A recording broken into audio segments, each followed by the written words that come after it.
here we go. Let's get into it. Our win total predictions for the NFL season 2024. Guys, we do this every single year. We're going to be going through every single team's over-under, and we're going to say, hey, like this team, sure, they're going to hit it. No, they're not. And, you know, kind of, we're going to keep it super brief, but these are just what we think is going to happen for these various teams. Now, we started, this was roulette. This was random. So we're starting out with the NFC South. Now, Scotty, did we want to go division by division, and I'll start one division, you start the next, and we'll back and forth? So like I'll start out with, or like you'll start out with the Saints, I'll do Falcons, Panthers, you do, and I'll do Bucks, and then the next one you go first, or I go first, or like we'll like go that way, or do you want to just do all the teams in the division, and I'll do mine, and then we'll swap?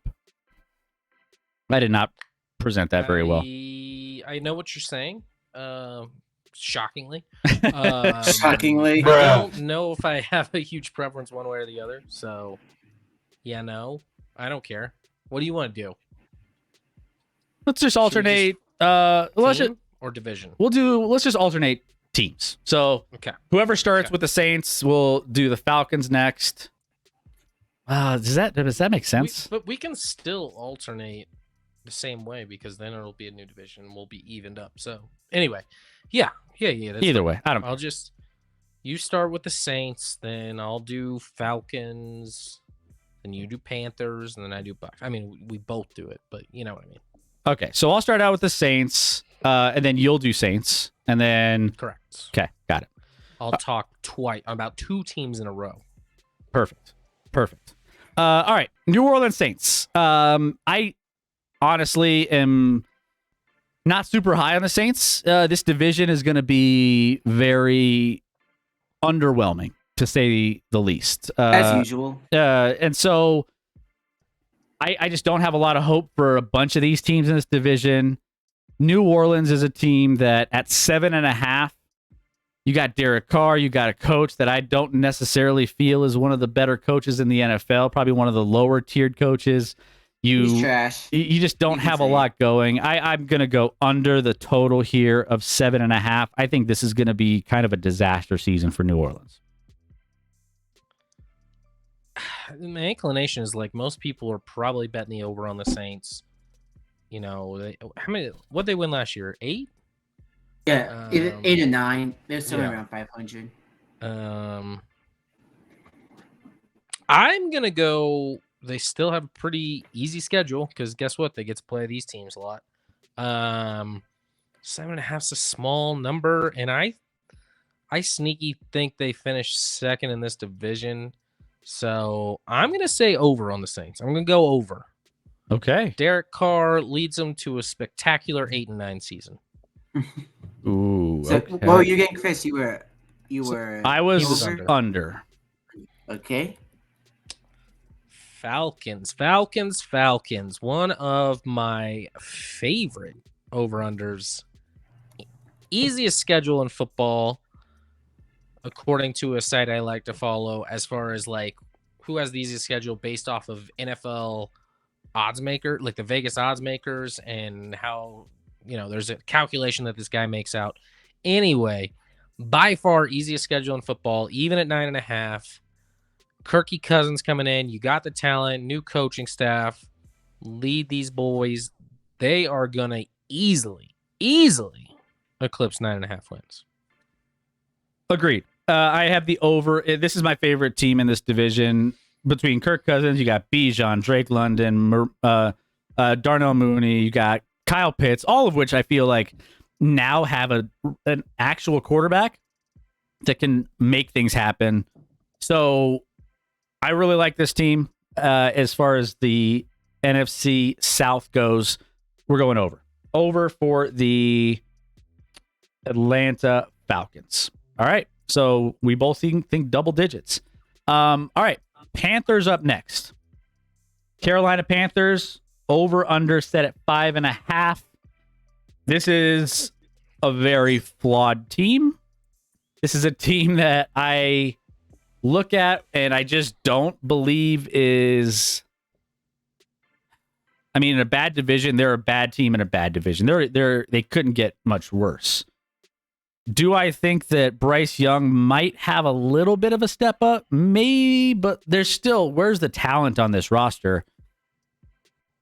Adam Thielen, old man out. Adam Thielen is your main guy. Deontay Johnson, just a bunch of misfits. Over under set at 5.5. I know they're in a bad division and they might be able to eke out some wins, but I think Bryce Young is a little in over his head. I predicted potentially, hot take, that Bryce Young might not necessarily finish the season. If it's Andy Dalton, maybe. Yeah, I can't do it. Under. I'm going under 5.5. 5.5 is obviously not a big number. It's not a big number. I mean, the lowest number you generally see is like 4.5, maybe, as the absolute lowest. 5.5. It's one higher than that, Chris, because math is real, and math, no matter what people tell you, math is very real. Yes. Yeah, this team has to be kicking themselves, right? Like, what a dumpster fire. You trade your assets to go up to get Bryce Young, number 1 overall in the draft. And what do? Could have ended up with the number 1 overall pick in this draft with just not doing that and getting Caleb Williams instead. Not a great look. They lost Brian Burns, their best defensive player, who they traded away because they needed some trade assets because they got rid of them all in the Bryce Young trade. So it's not like their talent is appreciably better. Deontay Johnson's not a big needle mover for me. I'm going to go under as well. Okay. Both agree on the under for Carolina, 5.5. The Tampa Bay Buccaneers. Now, division winners last year. And all that means to me is that means they're going to have the hardest schedule in this division, Chris. They're going to have to play the 2 division winners in the NFC that they don't face, along with, of course, the additional first place team in the AFC. So Baker is, very hit or miss. He looks like he hasn't figured out like he did in Cleveland, and then all of a sudden he has like 2 or 3 consecutive bad years. He had a good year last year. It's still an aging roster with Mike Evans and some of the pieces on the defense. They lost some of the aging pieces on that defense. I'm going under 7.5 with the Tampa Bay Bucs. Under. Okay. Mm-hmm. All right. So schedule's a big piece. I like that. With this team, Baker Mayfield is somehow finding ways to keep himself into a starting job, getting paid, obviously. Still got Mike Evans, Chris Godwin. I think Godwin comes back. Yeah, I think they have some game plans for him, even though he's been riddled with injuries. Kate Otten's still on this roster on the offensive side. I worry about some of the defense, but somehow, some way, Tampa always finds ways.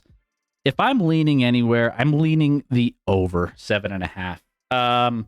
I think that they have a chance to just surprise teams. They stay in. We're gonna get to the end of the season, and Tampa's somehow gonna be in like a wild card mix one way or another, and it's like how they shouldn't be. And either way, I think they get to at least 8 wins. It's probably not enough to make the playoffs. We'll get to our playoff predictions in a little bit, but I'm gonna go. One team has to go over, kind of. In this division, based off of how bad it is and who they play. Well, you have the Falcons over, Chris.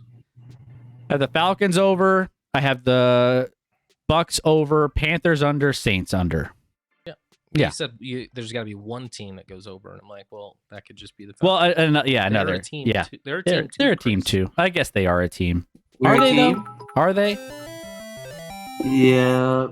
Noticed that my ironing board cover was wrinkled and laughed at the irony. Then I laughed because of the word irony. It's true that exercise helps with decision making. I went for a run this morning and decided never to do that again. It was so windy today when I was walking to the gym. I got blown into the wine store. I can't accurately predict the Raiders' record, but I think they'll do good and the Dodger will eventually win the World Series. Yeah. Ooh, we like all your LA teams, P3. Thank you for the biddies. Appreciate that love. Thank you for the Dodgers jokes. Sold their soul with this bobblehead stuff. They sold their soul with the bobblehead stuff. Probably can't win a World Series now. They Dodger fans are making straight cash, homie, just cashing in on those bobbleheads. Now, Doc, Rec, we also have you guys hanging out in the background. Real quick, your thoughts on this, over-unders for these teams. Doc, go ahead. Yeah, this is a division that I'm not very fancy of. I do think the Falcons are going to be the only team. Again, I agree that they're the only team that's going to finish above 500. I got the Falcons, I think, around 11, but I think everybody else is going to struggle. I do think Tampa gets to 8. Panthers are under, and the Saints are going to be right around that win total that you have on the screen, 7 or 8. Rec? I feel like the Falcons was the hardest one at 9.5. Like, they could get a winning record, but can they actually win double-digit games? Saints, they're similar to the Steelers, where they're just always 500. Panthers, they're going to suck. Buccaneers, likely over there. I still think they have playing talent to win at least 8. Yeah. Falcons is the only one that's not a slam dunk to me. Interesting. Fair enough. Okay. Well, there you go. There's the NFC South. Let's move on. All right. NFC North. Let's get it. Now, you went first last time, correct? No, I went first and then you went double. Okay. So you go ahead, Scotty. You start out with. Either way, we're going first 2 different times. But yeah. Sure. Lions. Big hype train on the Lions, right? Big hype train. Everyone's on them. America's team. 10.5 is let me remind myself their schedule here. They play the NFC West and the AFC South with an AFC East 17 game. The Lions very much are like, if they play, they need to play as many indoor games as possible. Which they are. Yeah. BTW, before I forget, Serio question. How much is a football game in Denver? Might be going to my first ever football game when the Raiders play the Rams. My uncle works for the Rams. He's charging $187 for 2 ticks and garage parking included. What? I do have a question on why the Raiders and Rams are playing in Denver. So yeah, and also we don't have garage parking, so this might be fake. Is that No, I think he was saying. I think he was asking based off of what he's trying to pay to go to the Raiders Rams game, how much it is to do a game in Denver. Yeah, I mean, it's different markets kind of depends. Is this the second half of the season when Denver's out of it and it's cold? There's a lot of factors that go into ticket prices. Yeah. I think $187 for 2 tickets and a parking pass is pretty good. Yeah. So Scotty, to your point earlier on the Lions indoor games, I think they have 1 outdoor game in their first 14 games of the year. Oh, they're gonna. It's something stupid like that. And that is helpful. I still have concerns about the back end of the Lions defense, secondary. Bless you. Bless you. Okay, I think I'm done. You think? And to get to 11's obviously a big number. I am leaning under here. Ooh. That's tough. Though. That's tough. Yeah. I'm going under. Going under. Gotta be bold sometimes, Chris. That's true. Yeah, they were pretty good offensively last year. Plus 66 differential, which was topper end of the NFC. 12-5 last year, so they're regressing. If they get to 11 wins, they're regressing by a win, which I think maybe that's doable. But I still think they do get to 11. I'm going to take the over on Detroit. I think they get to at least 11 wins, over 10.5. kind of goes hand in hand Not with looking at you. some of my other predictions, maybe later on. So, based off of some of my seeding and some of the things, I don't want to give too much away, but based off of this, I think that the Lions at least get. This is a tougher division, though. I think the Bears challenge a little bit. We'll get to them in a second. Packers obviously have a nice young team coming up as well, but I think Detroit playing a lot of those indoor games. That's where Jared Goff is at his best. He loves the controlled environments. I'm going to go over. Over for Detroit at 10.5 to win at least 11 games. Okay, next up we have the Vikings, 7.5. This team is going to be in a rough. All right. Chairman, 29 months. Let's go. Let's go. My man. Shout out to Chairman. Go make sure. Last was streaming politics. Okay, get it, Chairman. Talking those politics. I see you. Go follow Chairman. He's a great, fantastic show. If you haven't seen his shows. All right, Minnesota. This team won 7 games last year. I think they regressed quite a bit this year. They have their rookie quarterback who, it's a morale thing. You lose the draft pick that you were so excited about. You don't have much of a team.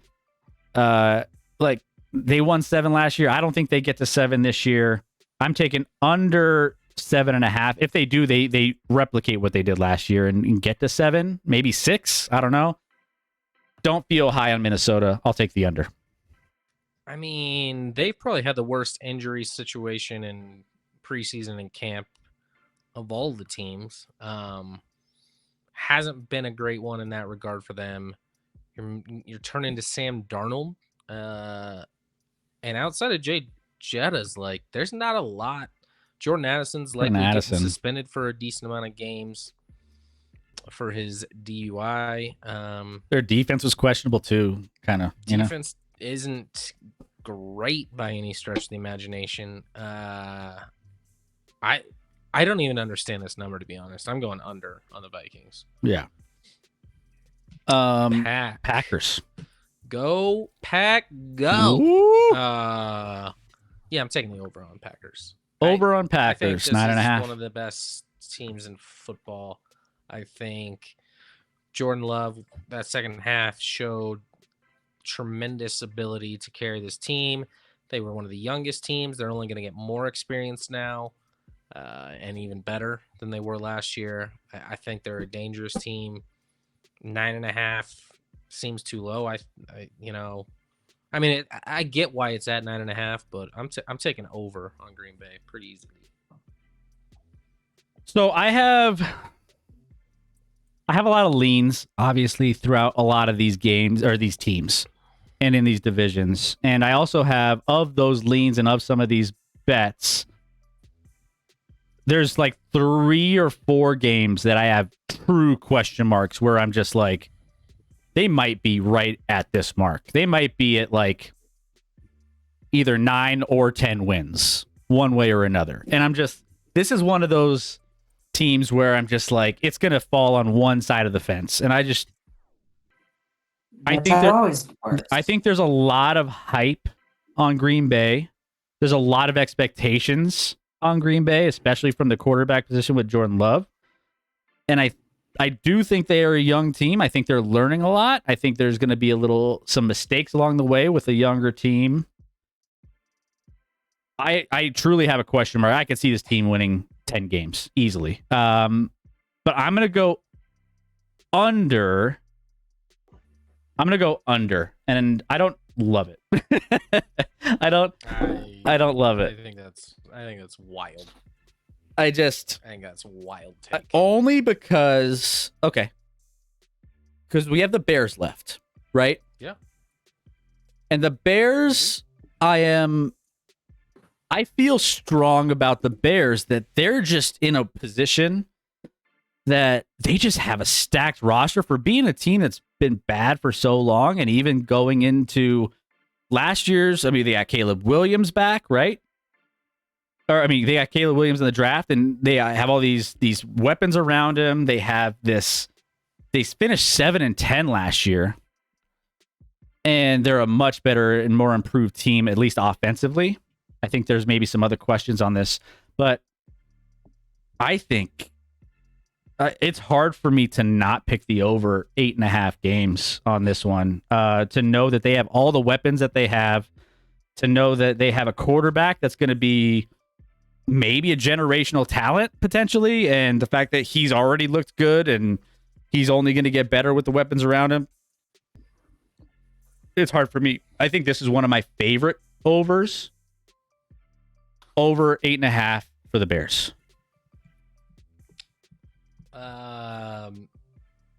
Yeah, obviously, number one overall pick, Caleb Williams. A lot of hype. Someone in the chat put that Caleb Williams is Mahomes 2.0. I'm like, okay, that's cute. I've seen Caleb Williams is and Drake May are the Allen Mahomes version of this draft. That's what I've heard. That's what people have been comparing him to. I've also seen a lot of like comparisons to the 2021 draft where Caleb is Trevor Lawrence, Drake May would be the Zach Wilson, Jane Daniels might be the Trey Lance, or the Justin Fields. That would be not JJ McCarthy. I mean, McCarthy is the Mac. Don't get me wrong. Like, I've heard the comparisons to Mahomes about Caleb Williams, but to call Caleb Williams before he has an NFL start Mahomes 2.0, because usually 2.0 means it's a new and improved version, Chris. Yep. Mahomes has won 3 Super Bowls, been to 4 in 6 years of playing. Let's talk about the Bears. Bears, Caleb Williams. You add Keenan Allen. You still have DJ Moore. You add Rome Odunze in the first round of the draft. So you have a ton of weapons at his disposal to throw to. Cole Kmet's a nice tight end. So there's weapon. There's not a weapon shortage at all. The defense, I think they're getting better and better. You know, they signed Jalen Johnson to that long deal. So they have some nice pieces there. I'm going over as well. I think the Bears go over. We kind of talked about the other night, I think, how much I like the Bears this year and think they're finally going to have a successful season for the first time in a while. So I like Bears over 8.5. Okay, there you go. So, Rec, you go first this time around. What are your quick picks for these teams? Like also with the Vikings, that one's too high. Packers, I'm with Scotty, that one's too low. The Bears, I'm gonna go against y'all. I think it's the under just because it's too young. I mean, Caleb Williams, he could be great, but it's still hard to pick. Still hard to pick a rookie quarterback in 9 games immediately, and they still have a lot of questions on defense. They have a lot of potential. I just don't think this is the year that it gets seen just yet. Lions, that's probably right where the line should be. I would lean over for Detroit. Yeah, for me, I mean, you take a look at this. This is probably, for me, the most intriguing division in football this year. The Lions, I think, are going to be over 11 or 12 is where I have them. The Vikings will be under. The Packers, I think, will be second right behind the Lions at probably 10 or 11. And then the Bears, I have right at 9 just because of the youth. But that team has the opportunity to shock a lot of people this year. And a lot of people are sleeping on Rome Odunze as well out there on that offense. Okay, there you go. NFC North, man, we talked about this being one of the best divisions in football. I honestly think this is the best division in football.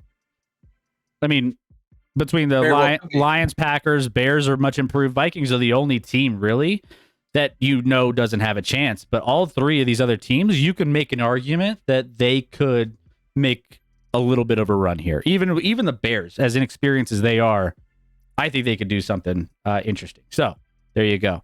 NFC North in the books. Let's get to the NFC East. Let's get it. I think I go first on this one. All right, let's start out with the Philadelphia Eagles at 10.5. 10.5 for the Philadelphia Eagles. This is probably one of my more favorite bets that I have. And I think it's a deceiving one because many people look at this Eagles team. They're like, man, look at their weapons. Look at how stacked they are. Look at how good they are. But they lost their most important player to retirement. And Jason Kelce is such an impactful player when it comes to, we talked about it on the other night, when it comes to how he calls out coverages for his offense, how he, the tush push, the way he blocks downfield, the way everything that he does is so impactful for everything that they do on that offense. They're losing a leader. They're losing one of their best players on that entire roster. So I think they're going to struggle a little bit more this year, and they might be in a little bit tougher spot. I'm going to go under on Philadelphia's 10.5. Yeah, this one's tough for me. I think a lot of people you have fresh in their minds how they just fell apart down the stretch last year and looked like one of the worst teams in football, frankly, losing to bad teams badly, and then getting blown out by Tampa in the playoffs. But they are 2 years removed from obviously a Super Bowl berth. A lot of the pieces are still intact.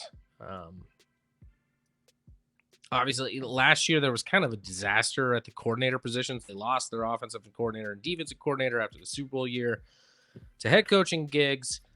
They both, new hires didn't work out. They tried to switch the, coordinators like mid-season, and that didn't work out. Jason Even Kelsey kind of worse. talked about where, like, on offense, they tried to simplify things, and it made them too predictable. And on defense, the new coordinator, and that's the new coordinator that came in mid-season, the defensive coordinator, ironically, tried to overcomplicate things, and instead of just playing the Philadelphia Eagles defense, was kind of just lost out there trying to think about what they were supposed to do rather than just use their instincts at times. So he had a great analogy where, like, sometimes, like, there's no right answer. Sometimes those are the two things you try to do. A lot of times you try to make it simpler and get back to your basics and your bread and butter, but then that doesn't work, or you try and overcomplicate it, and then that doesn't work either. So there's no perfect way. I feel they actually have the easiest schedule in this division going into next year, but I think they land right at 10. I think they go 10-7. So I'm gonna go under on the Eagles. Under. So both of us going under on Philadelphia. Okay, I love it. Eagles 12-5, Giants 7-10, Cowboys 8-9, Commanders 5-12. JT is calling it. What else do we have? Bears, Lions, Vikings, Packers in that order. JT's got the Bears winning that North division. Yeah, interesting. There's just so many changes with the Eagles and so many. The changes are at the OC positions and Kelsey leave. It's just gonna be. It's gonna be interesting. I think I'm with you though. I think their peak is at around 10 wins. All right, is it? You got Cowboys. Yep. Cowboys, baby. My Dallas Cowboys, my NFC team. Toughest schedule. I mean, I was going through their schedule, and it's a gauntlet, Chris. Like, there is a lot of heavy hitters on this where, like, they're gonna be in every game, but, like, there's no guarantee that they're getting through this, Browns, Ravens. I mean, they have to play the NFC North, which everyone does, or AFC North, which everyone does, from the NFC East this year. But, they get 49ers. They got to play like Texans. Like, it's a tough schedule. So, I don't know why they're a game behind outside of the win total. Did Lamb know they were getting rid of Dak when he signed the huge deal? I don't know if Lamb cares because he's getting paid a lot of money. So he'll do whatever. I think he likes it in Dallas, whether Dak's there or not. They're my team. I'll go over, but, like, You don't feel I'm good gonna about go it. over because I think they win this division actually, but it's going to be tough. It's going to be tough, and they're going to have to show up big in big games, which sometimes they don't do, unless it's against Philadelphia. Ironically, they play Philadelphia great. And a lot of times they at least win one, if not sweep the Eagles. But over Cowboys, let's ride. Let's ride. Cowboys, baby. All right. So Dak Prescott obviously has a lot to prove going into this season. We need to, like, see it from him. And It's going to be a kind of a this is a make or break. They got Dalvin Cook, Ezekiel Elliott, so they got the best running backs from 5 years ago, like we talked about earlier this afternoon. But I think CeeDee Lamb getting that getting paid is also kind of a nice little, breath of fresh air, especially for Dak. I think this defense rebounds and does some nice things. Trayvon Diggs is on the back end. You got Deron Bland, who's going to be out for like 4 games, I believe. I think he's missing the first 4 with the designation. But he was a monster. So at some point, he's going to turn things on once he's healthy. This Micah Parsons, DeMarcus Lawrence, that defense, I really like. I think their defense is going to keep them in games and maybe take some pressure off the offense.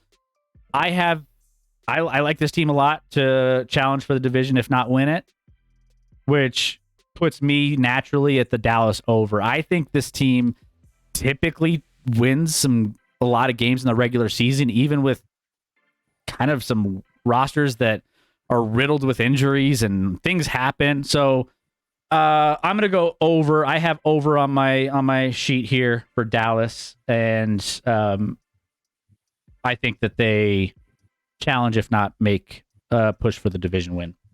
So over for me, 9.5. All right, let's get to the Giants. The New York Giants. This is kind of a mess of a team. And by kind of a mess, I mean a lot of a mess. There's a lot to not like about this team. They finished 6-11 last year. And I don't know, man. Going into this coming season, I'm looking at the roster and I'm just like, you got Daniel Jones, who no one's high on him after some of the things he's done in recent years, if not like early in the preseason and what, I don't know. It's hard for me to jump on board with this team. The Giants, they couldn't score last year. I like some of the pieces that they added, especially in the draft when it comes to Malik Neighbors. You and I both have, raved about Malik Neighbors, about him being a big-time addition for Daniel Jones. I think that's huge. But this roster is so flawed. They couldn't score last year. They lost their one of their best options offensively in Saquon. Devin Singletary is not a good upgrade. It's a downgrade by a long shot. So I'm going to go under 6.5 for the New York Giants. Yeah, defense is going to have to ball out. JT kind of mentioned here, the Giants front 4 will win them games. I mean, on that defense, you have a nice front 4. They make the trade for Brian Burns, who I mentioned earlier. You got Dexter Lawrence.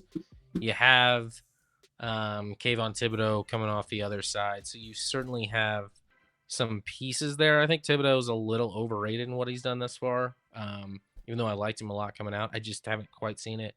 But they're going to have to ball out, because after that, there's not a lot of talent on that defensive roster, especially on the back end. I got concerns about the secondary. Then you got Daniel Jones. You lose your centerpiece on your offense with Saquon, replaced with Devin Singletary, who to me is just kind of a guy. Malik Neighbors, as you mentioned, sweet. Love his talent. Hope he blows up. And otherwise, offensively, they got like Andrew Thomas at left tackle is a really nice piece. But otherwise, I just don't see a lot of talent on this roster. I don't trust him. I'm going under on the Giants, 6.5. Okay, under. Okay, real quick, before we get off the Giants, did you see the big news coming out of there today? I may have missed it. What is the news? The New York Giants have announced that they are unretiring the first number ever retired in NFL history.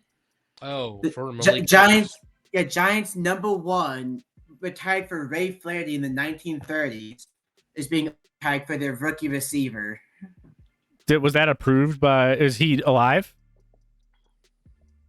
He's long dead. He is very much dead. Chris, he played like.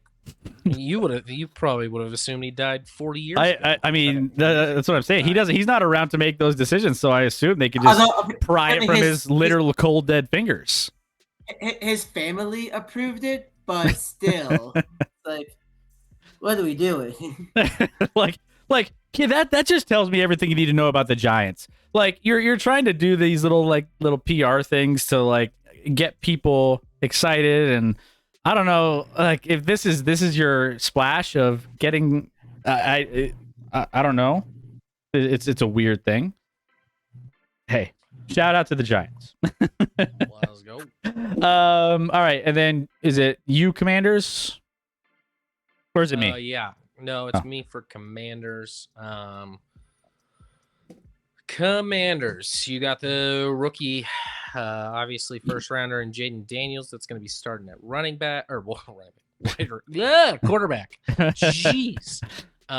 English that motherfucker, was- do you speak it? yeah, he can run a little bit, but guys, that was not. Never mind. Jaden Daniels, QB. That's not a Lamar Jackson shot right there.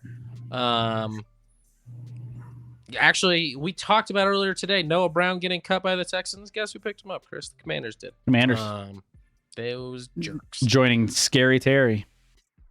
But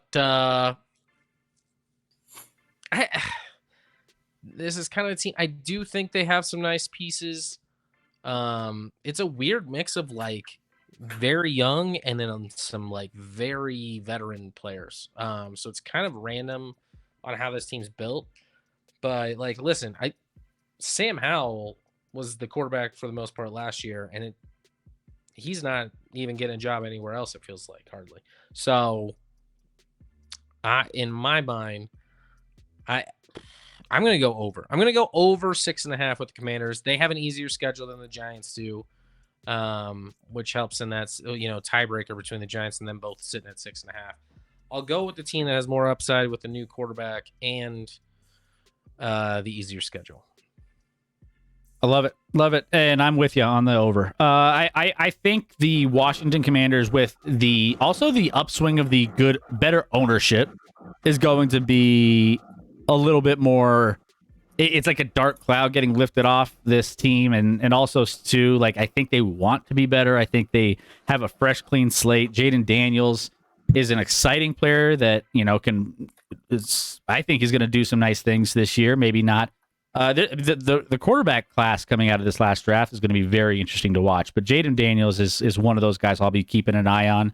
And I can't say that for, most players going to Washington. Washington's not a team that's typically fun to watch. So, I think that this team could be interesting.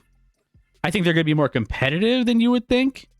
And I'm going to take the over as well. Hauser, welcome in. How's it going? Good to have you in, Hauser. By the way, guys, real quick before we get to the predictions by Rec and Doc, contest. Hauser, you crushed the contest last year. Everybody join in. Super contest, the Pick'em, the Survivor. All the links, all the passwords are in the chat as we speak. We only have like 12 people on each of these contests. I think our super contest is super light as well. Go join the contest. They're free, and you could win potentially an ActionLab hoodie, potentially an ActionLab hat. We got the coffee mugs. We got everything hanging out as potential prizes for you guys if you want to join in on our free contests. So free, Chris. We have to be charging. We don't do that. We're not like all these others. They not like us. They not like us. They not like us. So yeah, there you go. Go join the contest. Hauser, you crushed last year. I believe they gave up on Hal quick. Hal wasn't afraid to sling it, and I respect that. Says STG. He's not afraid to sling it. That's true. And they asked him to sling it a lot. Yeah. All right, guys. Doc, real quick, go through your over/under totals for each of these teams. Yeah. So for the Eagles, I just think that the 10.5. That's right. I think that's right where they're going to be. I have them at the under at 10.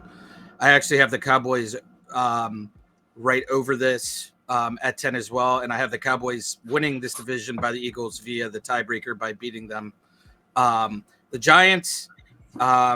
They've added on defense, which has always been their forte, but the offense still just the question marks with the running back situation and Danny Dimes. So I have them under at 6.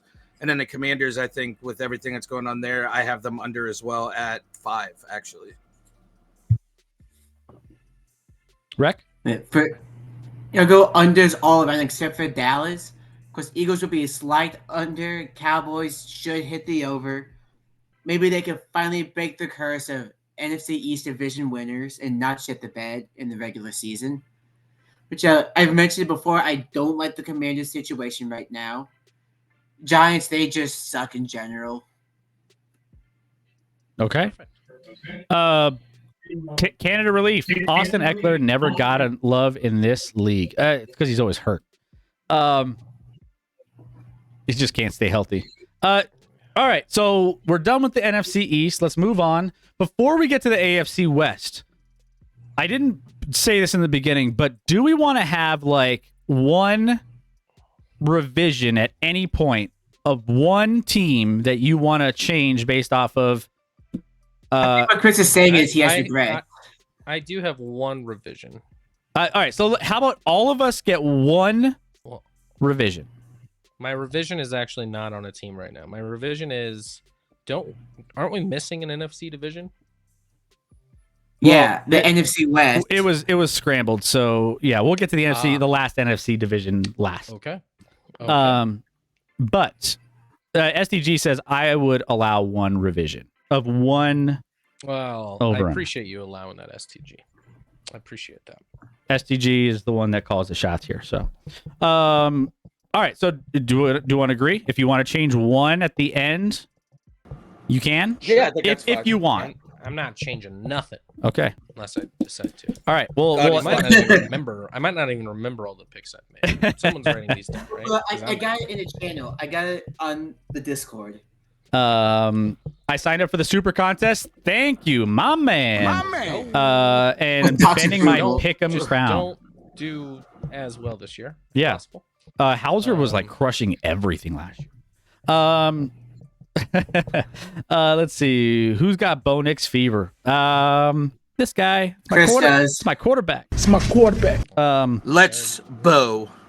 Let's believe. He had Les Ride fever too. So let's ride. For a second. All right. Just chill. Am I first on this one, Scotty, or are you first for the Me? Chiefs? Scott's first. Okay. Me? 11.5. Why? He's Is definitely this, taking the under. why is this so low? What is this total? I think the Chiefs actually hit the under last year. Why is this? Yeah, with like all guys that couldn't catch and some freakish things happening, they did hit the under. This is over. Come on now, this is over. They're gonna have a dynamic offense. Mahomes is gonna win MVP this year. They're gonna put up points like they prior to last year they could. Let's not panic here. Let's not overthink this. 11.5, way too small of a number. They going over.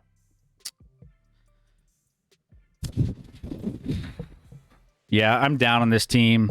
No, I'm just kidding. This team should win 12 games. this team, I got the over as well. I'm not going to sugarcoat this. They are a team that they are better. They were good on defense. I feel like their defense is still going to be good. And their offense, they actually have weapons that you can say, hey, there's an upgrade from last year. Top to bottom, they're the defending champions. They have the best quarterback. They have the best coach. You can't really deny what these Chiefs are, and they're going to be challenging for that three-peat easily. So this is one of my favorite overs. I think even the day everyone's talking about how the Chiefs played a lot of close games and didn't cover spreads and this and that.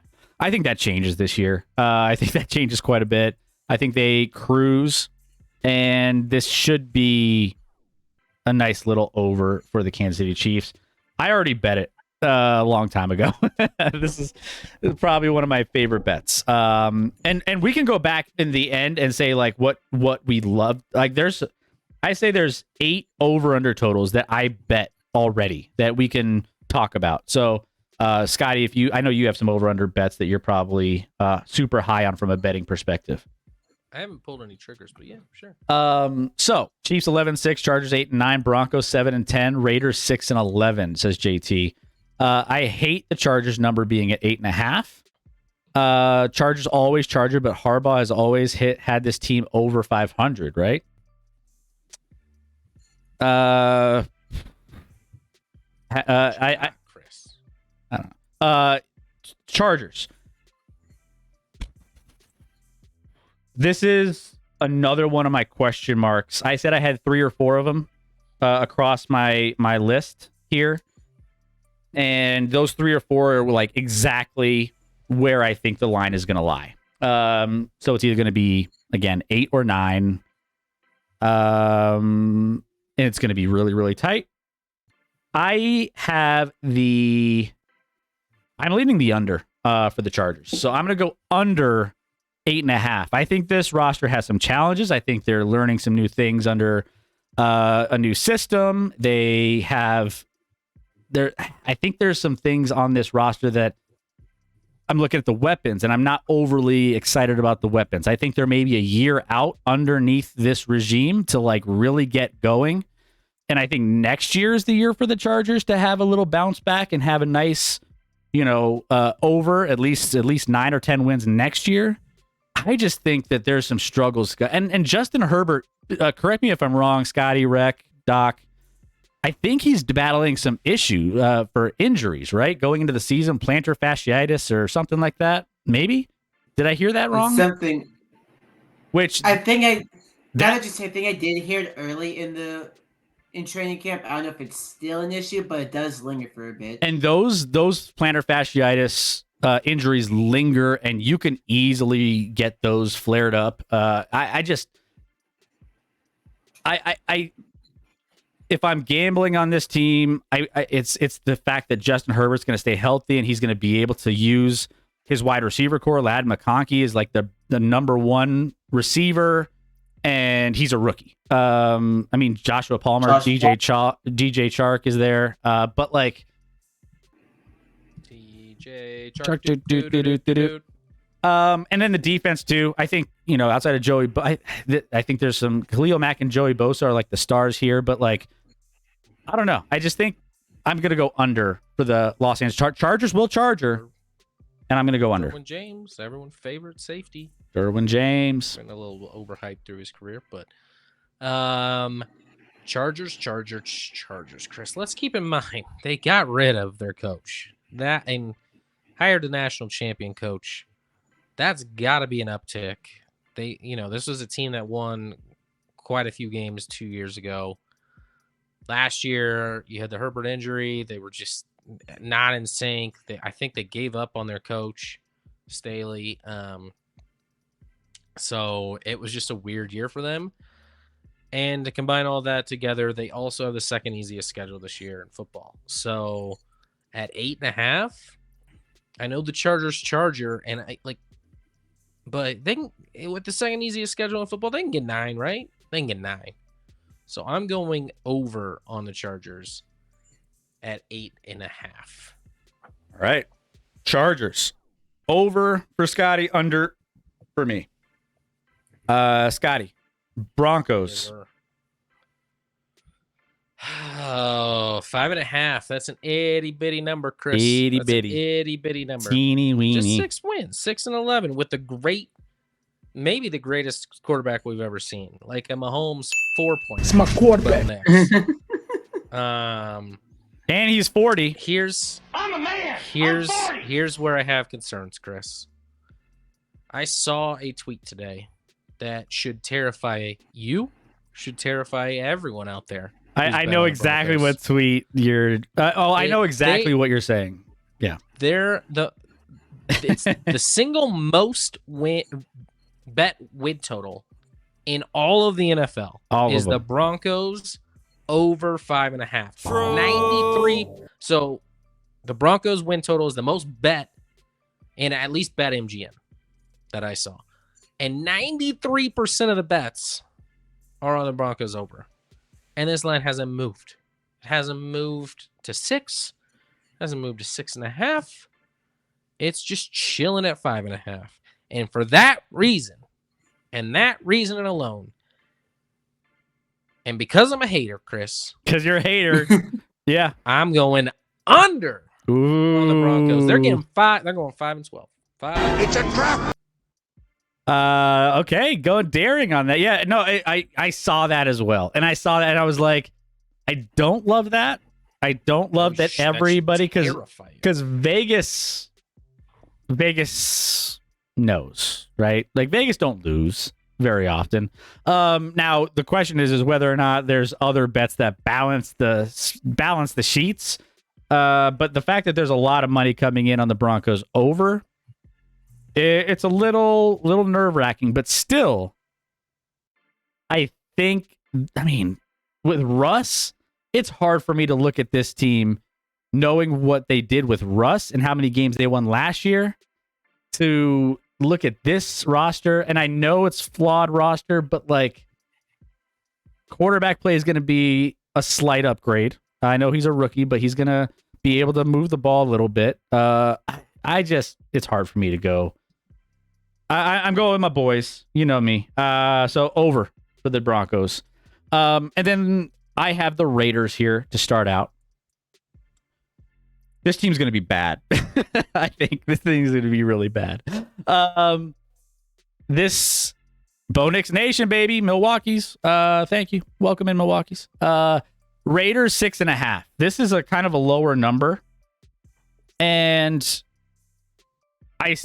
I'm going under for the Las Vegas Raiders. When you have Gardner Minshew and a brand new quarterback that was basically promoted by players, I feel like that's a bad recipe. Like Gardner Minshew and a player approved coach doesn't win many games. And I think that that's going to catch up with them here. I think they finished last in this division. I got the under 6.5. They might win 6. I think this could be a 4 to 5 win team. This one's tough too, Chris, because you got to keep in mind they have 2 free wins, right? They play Denver twice. And we know a tale as old as time. Not this year, baby. They beat Denver every single time they play. It's Chris. a trap. What is it? What's it at now? Like 7 or 8 straight against Denver? It's Something the most stupid embarrassing like that? streak probably in football. And that's the Raiders. The Raiders. It's embarrassing. Like, I'm going under. I think the coach was a rah-rah guy and they liked it like mid-season last year, kind of him taking over, and it like worked out, and he's like an emotional dude. I don't think he brings a lot of X's and O's to the table. They added Brock Bowers tight end with their first round pick. They add Christian Wilkins at D tackle in free agency to shore up, that defensive line to go along with Max Crosby, who's an absolute bona fide stud. But like, you still got Devontae Adams, obviously, but is Gardner mentioned the quarterback to like feature Devontae Adams? Not sure that's the case. So I'm going under. I'm going under, Chris. I'm going under. All right. We're both under on the Raiders. All right, Rec, what do you got quickly on these 4 teams? I still think this is a really bad division. Chargers, they have Justin Herbert and a lot of nothing else. Chiefs would win this division even if Carson Wentz played the whole season. It's not good at all. Unders across the board except for Kansas City, of course. So over Kansas City, under Chargers, Broncos, Raiders. Yes. Okay. Yeah, for me, I'm the same, but I have fun facts for you, Chris. Kansas City has won at least 12 games in 5 of the 6 seasons with Patty Mahomes at the quarterback. This is the 6th consecutive season since 2019 that the Chiefs had a win total of at least 10, the most of any team in the league over that time. And Andy Reid, in his 11 seasons, they have won 10 games or more 10 times. So give me the over. I got the Chiefs at least at 12-5. And then you got unders the rest of the way? Yes, sir. Ooh. So a lot of unders on the Chargers. Chiefs Okay. about to be 17-0. Okay. There Heard you it go. here first. I'm gonna do a quick code yellow.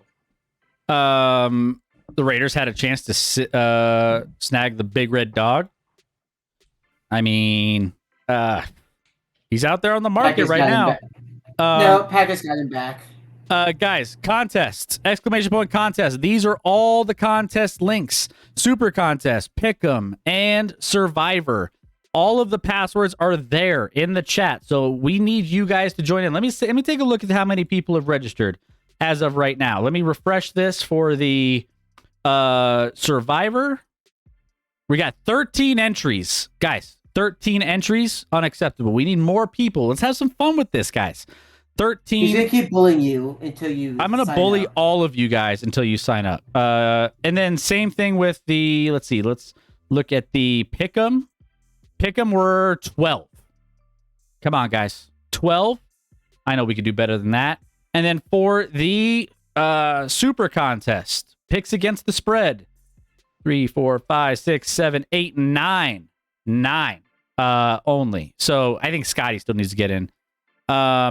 But yeah, we'll be doing fantasy as well. But we're just getting the contests populated for now.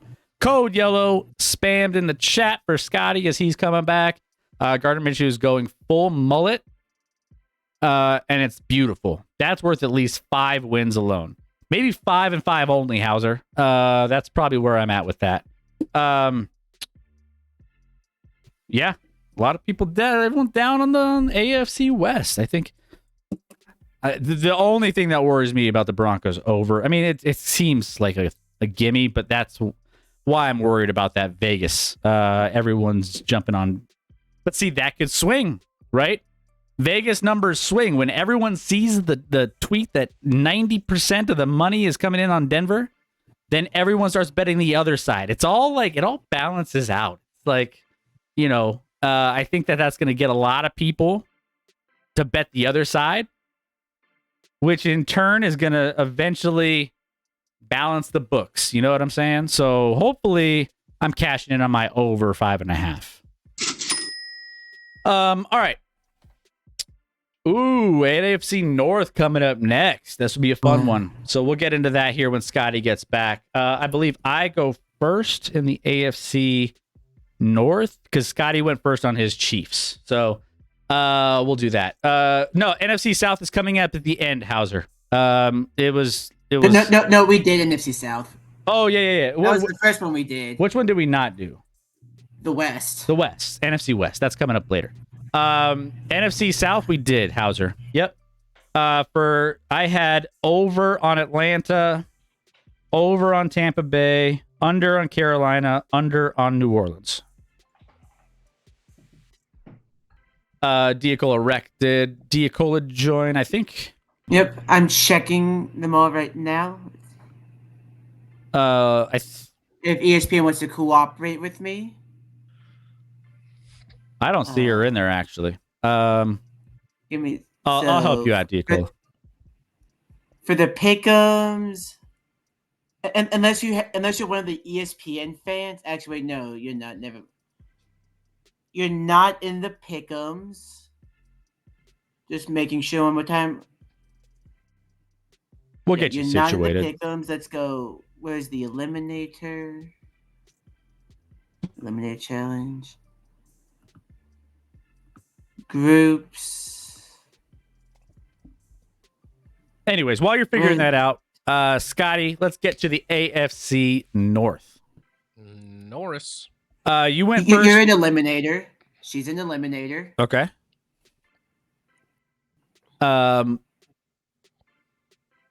Let's dive in. I think you had Chiefs last, so first. So I will go first for AFC North.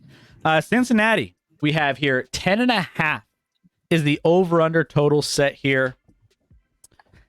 Cincinnati, I'm kind of higher on Cincinnati. This is kind of a big season for them. The only thing that's kind of worrying me a little bit, this Jamar Chase distraction. I think they'll get it figured out. I hope they get it figured out. And I hope they come to an agreement because he's a big piece of why they are going to be successful this year. That's the only kind of weird caveat with the Cincinnati Bengals. Otherwise, I'm kind of high on the Cincinnati Bengals. Joe Burrow's coming into the season somewhat healthy. You still got Jamar Chase, T. Higgins. Zach Moss, Chase Brown, and the running backs. But this team is fairly well coached. They have some decent options on offense. They have some okay players on defense. I think this is kind of a bounce back year where there's a lot of upside. I think they could challenge for this division with the Baltimore Ravens because obviously you see the Ravens and the Bengals both have similar win totals. I'm going over. I'm saying if everything goes according to plan, Jamar Chase, Joe Burrow obviously are playing healthy.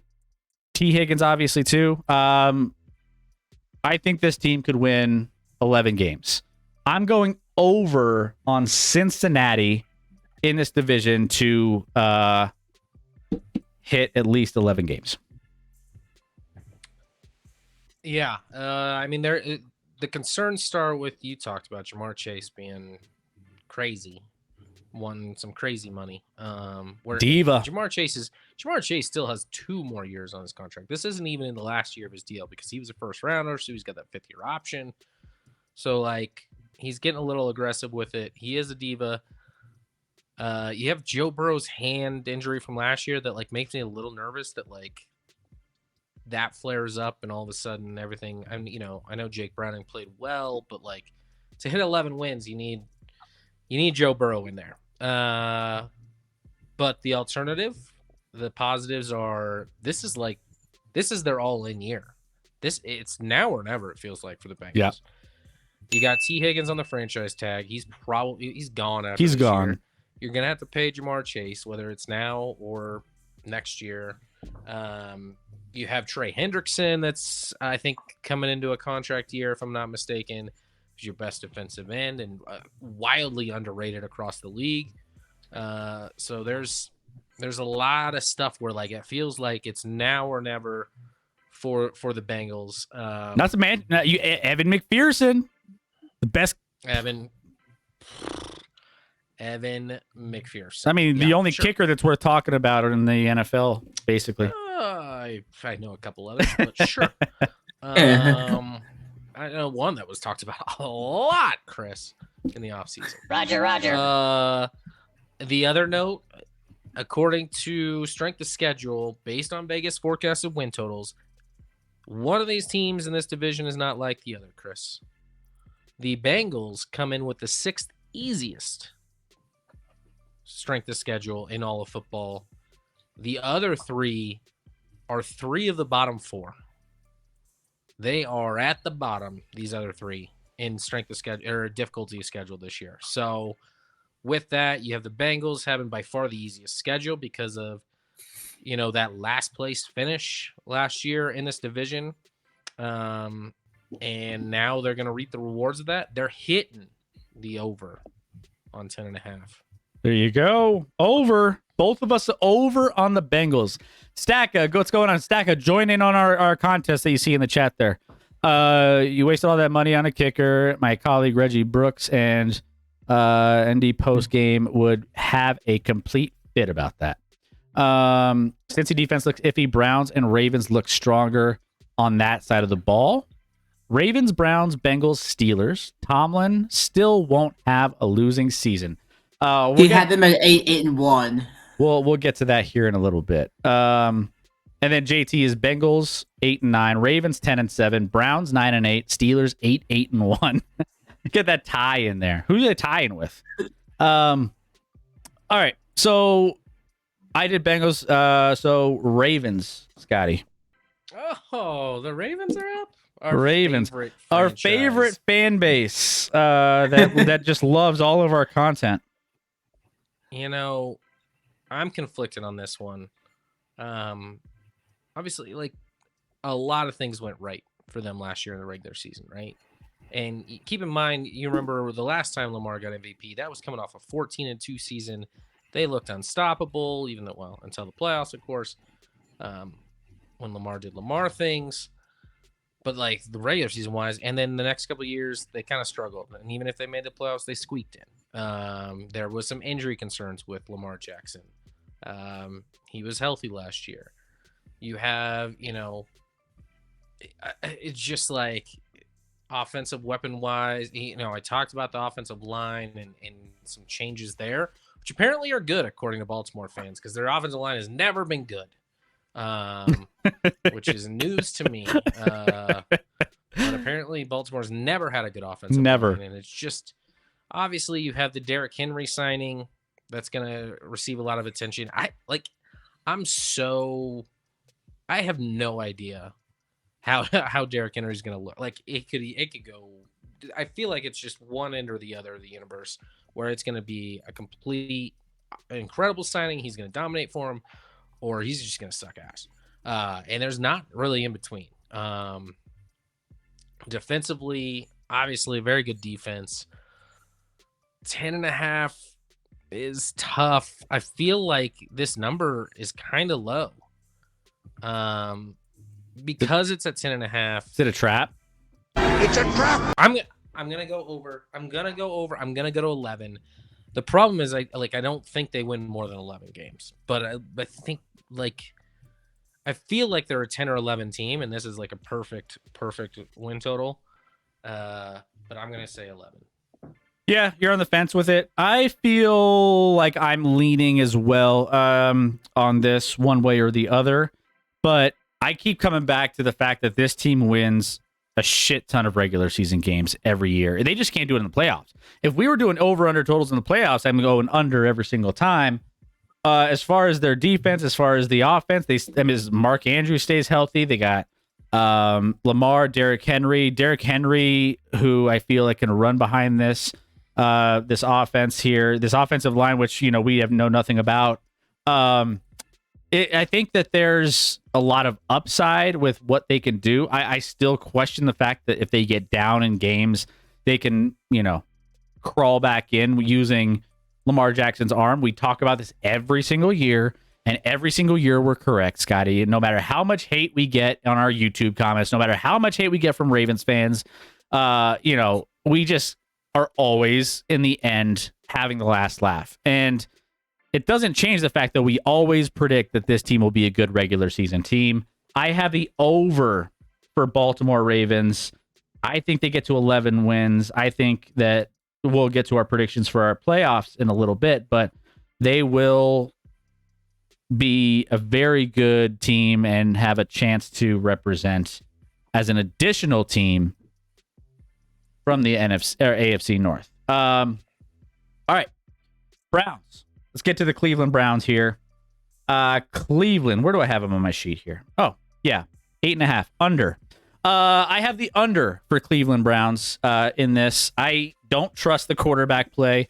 The fact that they went out and got Jameis Winston, and just the fact that this team sold their soul and they still are going into a season where I don't think they have a quarterback that they trust.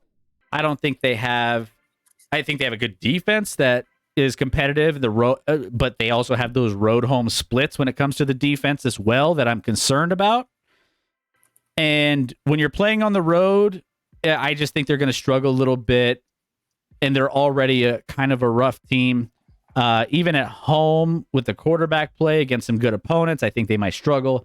I got the under for the Cleveland Browns, and I think this might be a rough season for them. Yeah, I'm on the under as well, Chris. Cleveland overachieved once the great Joe Flacco entered the picture last year and led him on a crazy run down the stretch. I think they won 11 games last year. Did not show up in that playoff game against Houston, but heck of a season when you lose your starting quarterback named Deshaun Watson, who lost all arm strength, Chris, and even when he had it, wasn't very good. He hasn't been good in Cleveland. Maybe the massage of the shoulder. Ever since he's not able to get massages, he just I don't know if it's a physical or a mental thing or maybe both, Chris. But ever since he's not able to sexually assault women, he's just not the same quarterback. He's just not the same guy. You're not that guy. I think we're all happy about that. So, yeah, I don't trust Deshaun Watson. Now, they did get maybe the best pickup in all of, the offseason. the great Jerry Jeudy enters the and they gave him a My bag. man.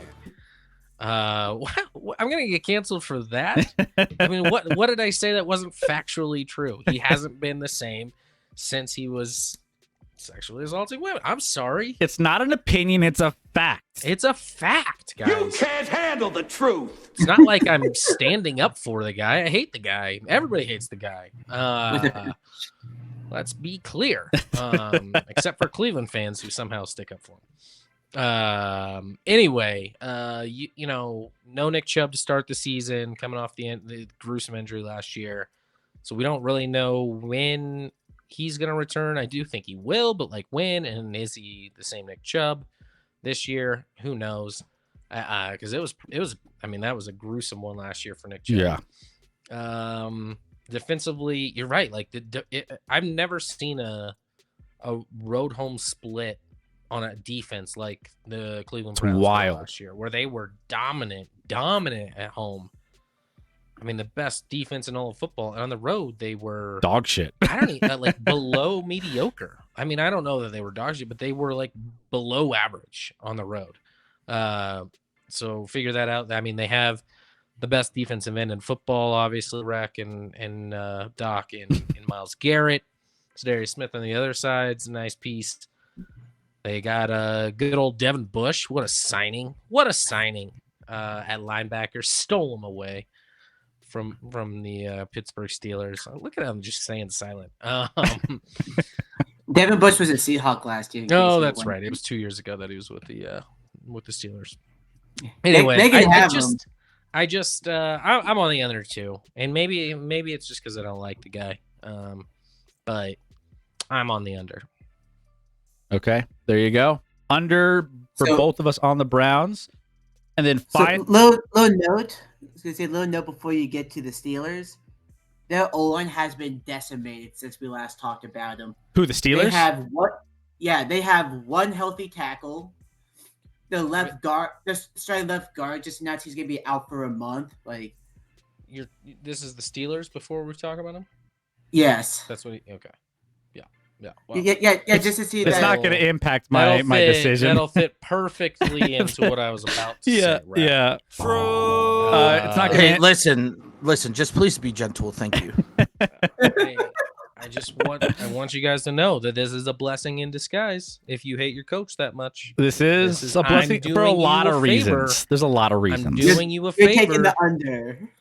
Oh, yeah. I'm taking the under. They have the single most difficult schedule according to NFL Vegas win total. Look at that back end opponents. schedule. The back end, they like, and here's what's going to happen. And I feel bad for you guys, but you should like realize it. But like, the casuals aren't going to realize it. They're like, oh, the Steelers are back when they start like, I don't know, like 6-3, and they're like, everything's going great, and then they just lose like 8 straight, because the back end is nasty. 6 divisional games, the Eagles and some other team. I don't remember who it is. You got Eagles, Ravens, Chiefs, and Bengals to finish the season. The last 4 games, but that you have. I mean, the last 6. Cincinnati's in there twice. Cleveland Browns. All you guys play each other really tight. So it's like those are all kind of somewhat tough games because you guys just show up for every divisional game. So, I mean, think about this. You go Baltimore, Cleveland, Cincinnati, Cleveland, Philly, Baltimore, KC, Cincinnati. Like, that's a gauntlet. And not to mention you have like Dallas early in the season. And I mean, you start the season kind of easy. Division matchups and stuff like that. But yeah. Yeah, I like Russ. The problem with Russ as a quarterback now is like he's terrified to throw the football, and it's not ideal for a quarterback. I think he's just so scared that he's gonna make a mistake. Maybe Tomlin's the right coach to be like, hey, we reward mistakes here. We kept an OC that made mistakes all the time for forever, and he'll get more comfortable. I don't know. he does need to be with like a player's coach. That seems to be pretty evident. There's no playmakers on the defensive side of this football. I can't think of one. I can't. There's no shot. There's a really good player on that defense. It's not like there's Like, the best defensive player in the game or like- anything. Like, I thought I saw JJ Watt for a second there, and I'm like, oh no, it's TJ Watt, just not the lesser Watt is on that roster. TJ Watt. I mean, obviously you got some nice pieces. Minka, Rex gonna talk about Joey Porter Jr. As if he's like Dion reincarnate or something. Offensively, you lose. Yes, you lose Deontay Johnson, which is a loss here. Especially, I mean, obviously they're concerned about it because they're trying very hard to trade for Brandon Ayuk, who Obviously not Again, that that's hard considering it hasn't happened yet. Well, I think the Niners are just being, you know, they've seen what happens with that Ayuk on that roster with a mid quarterback, and they're scared to let him go.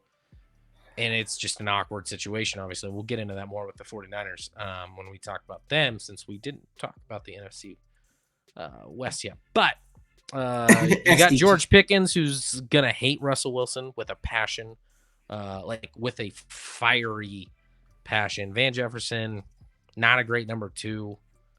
He's at best and like okay number 3. Pat Freiermuth, we keep wanting to do something, and he just is like, nah, I'm good. I'm not going to do nothing. I'm going to probably be hurt a lot is what I'm going to do.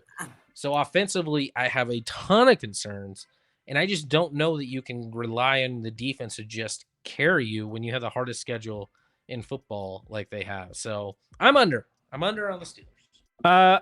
I'm going to go quicker than you did. I'm under. I've seen Russell Wilson firsthand, and I know Justin Fields has some flaws as well, which is the reason why he's not in Chicago and he's been replaced. I think there's a lot of offensive issues across this roster, mainly at the most important position. So that being said, this will be, in my opinion, I have the under. This will be Tomlin's. He always has winning seasons. He won't have one this year. This will be a new New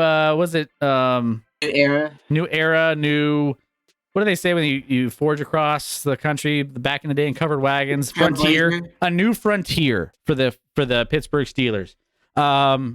They will not have a winning season. I have the under 8.5. So Quick question. If they do somehow get Ayuk, do you go to the over? No. I don't think so. Not as long as spite for you, Rec. No. In spite of me. Just to spite you. SDG Russ had Pete Carroll. He was well protected in Seattle. Then he gets out of Seattle and stinks up the joint. And if there's any coach that's good at protecting images of players, I think Tomlin is pretty good because he's dealt with some head cases. There's going to be potentially one with George Pickens here. I've seen some Twitter posts that are like comparing George Pickens to a lot. He's going to be frustrated, man. He's not AB. He's not AB. Rec's going to say that it's going to be really good that they run the ball a lot. So they're just going to hand off on first and second down. And then Russ is going to just panic with the ball, hold the ball on third down, and then they'll punt. Like it's a story. Like a tale as old as time. Preseason, there was a game in preseason where it was like they had the drive summary. It was punt, punt, punt, punt, punt, turnover on downs, punt, turnover on downs, turnover on downs. It was like something like that. I was like, that's what I remember last. That's what I remember last year in Denver. That's why the Bills did that me badly watched, because even after she was like, yeah, she was great. The game was horrible. By the way, who's Cameron Johnston will be making the Pro Bowl this year, I think. Hunter, Cameron. I've heard of Presley Harvin. No, not in the AFC. Chris, you what? He's gonna have a lot of volume with his stats. I don't think volume is what gets you there. Well, over the punt. What's he called? Punt god or Punt whatever. God. Yeah. I mean, is Matt Ryan really gonna be? Do you really have that little faith in your offense? It doesn't. Are we gonna punt? Yeah, we're gonna punt, and he's gonna average like 65 yards a punt, and he's gonna make the Pro Bowl. I don't care if he punts 10 times all season. It's still at 65 yards. He should be the Pro Bowl starter. all right, Rec. Although he won't be at the Pro Bowl, of course. Rec, let's blaze as the through Chiefs don't get to play your that game. over-unders for each of these teams real quick, and then we'll get to Doc. I do have overs across the board except for Cleveland. It's just even with all the stuff, it's like the offense has to be better by default. They keep saying that, but again, Matt Canada's one of the worst coaches in the history of the game. Let's be real. Like again, will Arthur Smith be good? Will he be bad? We don't know, but it's still an upgrade because it's Atlanta. nearly impossible to get worse than Canada. Ask Atlanta fans if they like Arthur. So, all right. So you have Browns under, Steelers, Ravens, Bengals over. Yes. Okay. Doc. Oh, I'm dreading this. Oh, You and me, we're gonna be drinking buddies all season long. right, and I'll get to that in a second. You're gonna enjoy this.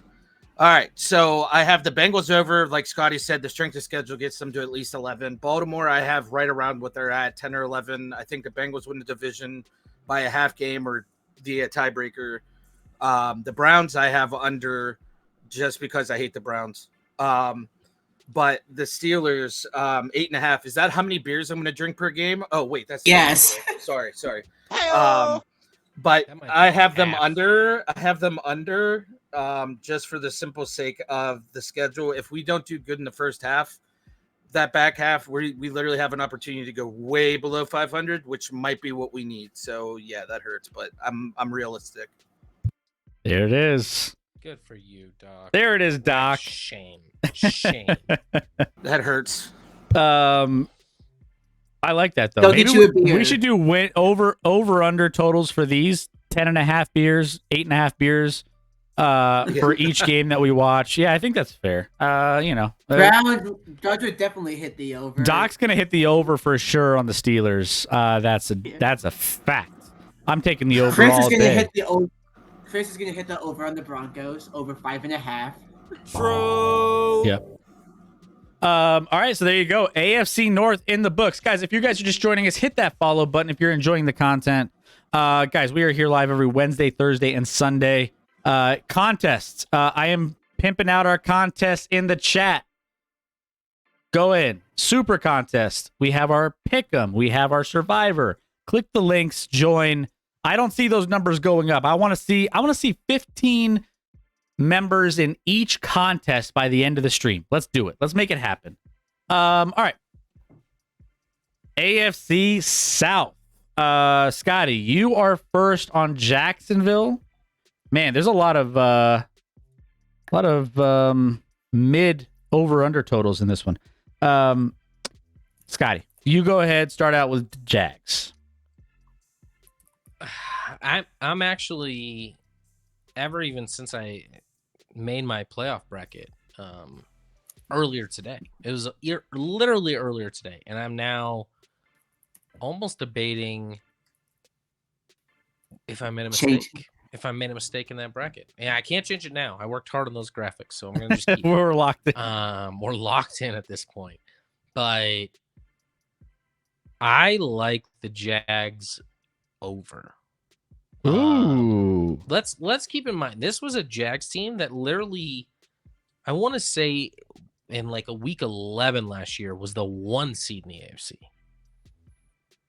The 1 seed in the AFC. Did they fall apart down the stretch? Yes, they did. Oh, they absolutely did. But good news is, as Rec knows, they have one of the best coaches in football. Just want to make a shot at that because it was so egregious with his ranking of Doug Peterson. I'm sticking with it. Listen, I don't know how to feel about Trevor Lawrence. Like, obviously, he was Jesus reincarnate with the long hair, and it hasn't lived up to that by any stretch Sunshine. of the imagination. But I think, like, maybe it's all of a sudden gone a little too far the other direction where, like, he's still a pretty solid quarterback in this league that can provide you with things. You still have Christian Kirk. I know you lost out on Calvin Ridley, but you get Brian Thomas Jr., who I love a lot in the first round, the wide receiver out of LSU, and Gabe Davis, who we don't really need to talk about that. Offensive line, I think, is pretty solid. Defensively, you have, Josh Hines Allen. Got to get used to that, Chris. I'm never going to get used to that. I get why he changed his name because, Gosh, it's like when no one knows that you're talking about him when you say Josh Allen. But now it's Josh Hines Allen. I'm like exhausted saying it. Gosh, how much of an alpha feeling does the real Josh Allen feel? Like, yeah, I'm the only Josh Allen. You change your name. Just how it works. This defensive front should be very, very good. They add Eric Armstead from the Niners in the offseason to go along with Josh Hines Allen. You got your number 1 overall pick, Trayvon Walker, who did have 10 sacks last year. So while I still think it's not even a thought. He was the wrong pick at number 1 overall. He's still a really nice piece on this defense. I get scared after that on the defense a little bit. I don't love the secondary. I mean, you got like Ronald Darby out there. Goodness gracious. He's in year 47. He hasn't been good for the last 30. So I have some nerves with some of the secondary and the depth there. The linebacker play is okay. You got Devin Lloyd, who's fine, but nothing spectacular there. But I mean, listen, at 8.5, I think this team wins 9 games for sure. I'm very confident. This is one of my favorite overs, quite frankly. But at the same time, you'll see later it's confusing because spoiler, I didn't put them in the playoffs. I don't know. I feel like it might be a mistake. It's not. All right, we'll see. Yeah, Jacksonville. Obviously, I had one of my hot takes that they finished last in the division. Obviously, it's a hot take. So, do I truly believe that they finished last in the division? No. It's just one of those things. But looking at this over under at 8.5, I'm kind of with you. I think the pendulum has swung too much in everyone just dumping on Jacksonville and saying they're just not good. This AFC South division, they were the darlings coming in. The year before their run. They were on top of the world. ETN, Kirk, Davis, Thomas. This is one of those another one of my question mark games where I'm or over unders where I'm just like, this could go. I'm not confident one way or another. And I could pick the under and feel unconfident. I could pick the over and feel like it's a mistake. So I truly am on the fence with Jacksonville. I'm going to lean under. And I don't feel good about it. I think the under is where I'm at. I think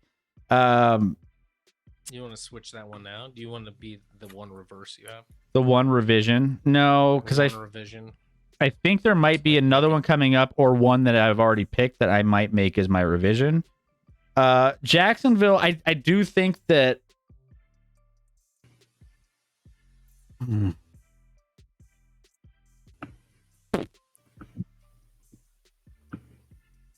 I don't know. I'm gonna stick with my under. I'll stick with the under here on Jacksonville. I lean under. I think that they're just, I don't know. They're just underwhelming. It's a really tough division. So this division can go so many directions. Tough to pick. I know, JT. Era Media, welcome in. I feel like this. Hey, Fireball. Hey, Fireball. Thank you for the raid. Hope you had a great stream. We are picking over under total predictions, and we are going to be doing divisions and Super Bowl predictions coming up. So don't go anywhere. Hope you had a great stream. Go follow Fireball if you're not already, guys. Era Media. I feel like Texans are the Eagles when they stacked up and didn't go anywhere. By the way, who's your team and where you're from? I'd like to get to know you a little bit. Good to have you in here. Thank you, guys. Hit that follow button if you're enjoying the content, by the way. I'm going to stick with the under for Jacksonville. I'm going to go under. Again, not super confident, but I'll take it. All right, Titans. Let me see. Where do I have my Titans here? Not my Titans. But Your the Titans. Titans. Your Titans. He's a big Tennessee. Tennessee Titans fan. You heard it here first. Who's your favorite Titan? Bruh. Chris? Uh, Roster. Will Levis.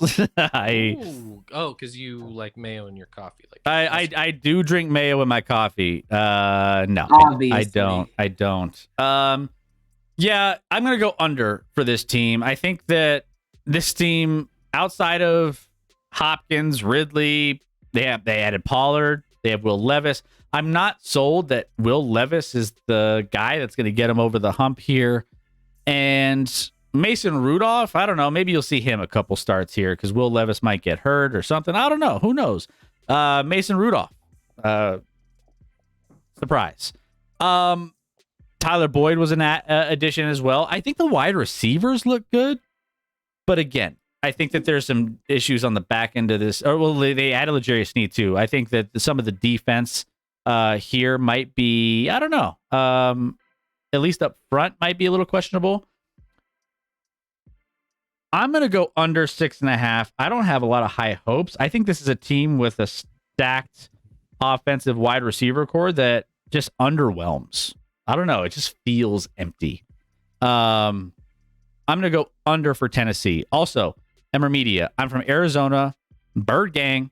Hype for Kyler this year, but they are rebuilt. We're going to get to that conference here, or division here soon. Haven't got to the NFC West. We'll get to the NFC West for you, Media. Let's go. Hang in there and welcome in. And yeah, let's get hyped for the Birds. So Titans fool's gold for me. I think they look shiny and look nice, but it's fool's gold.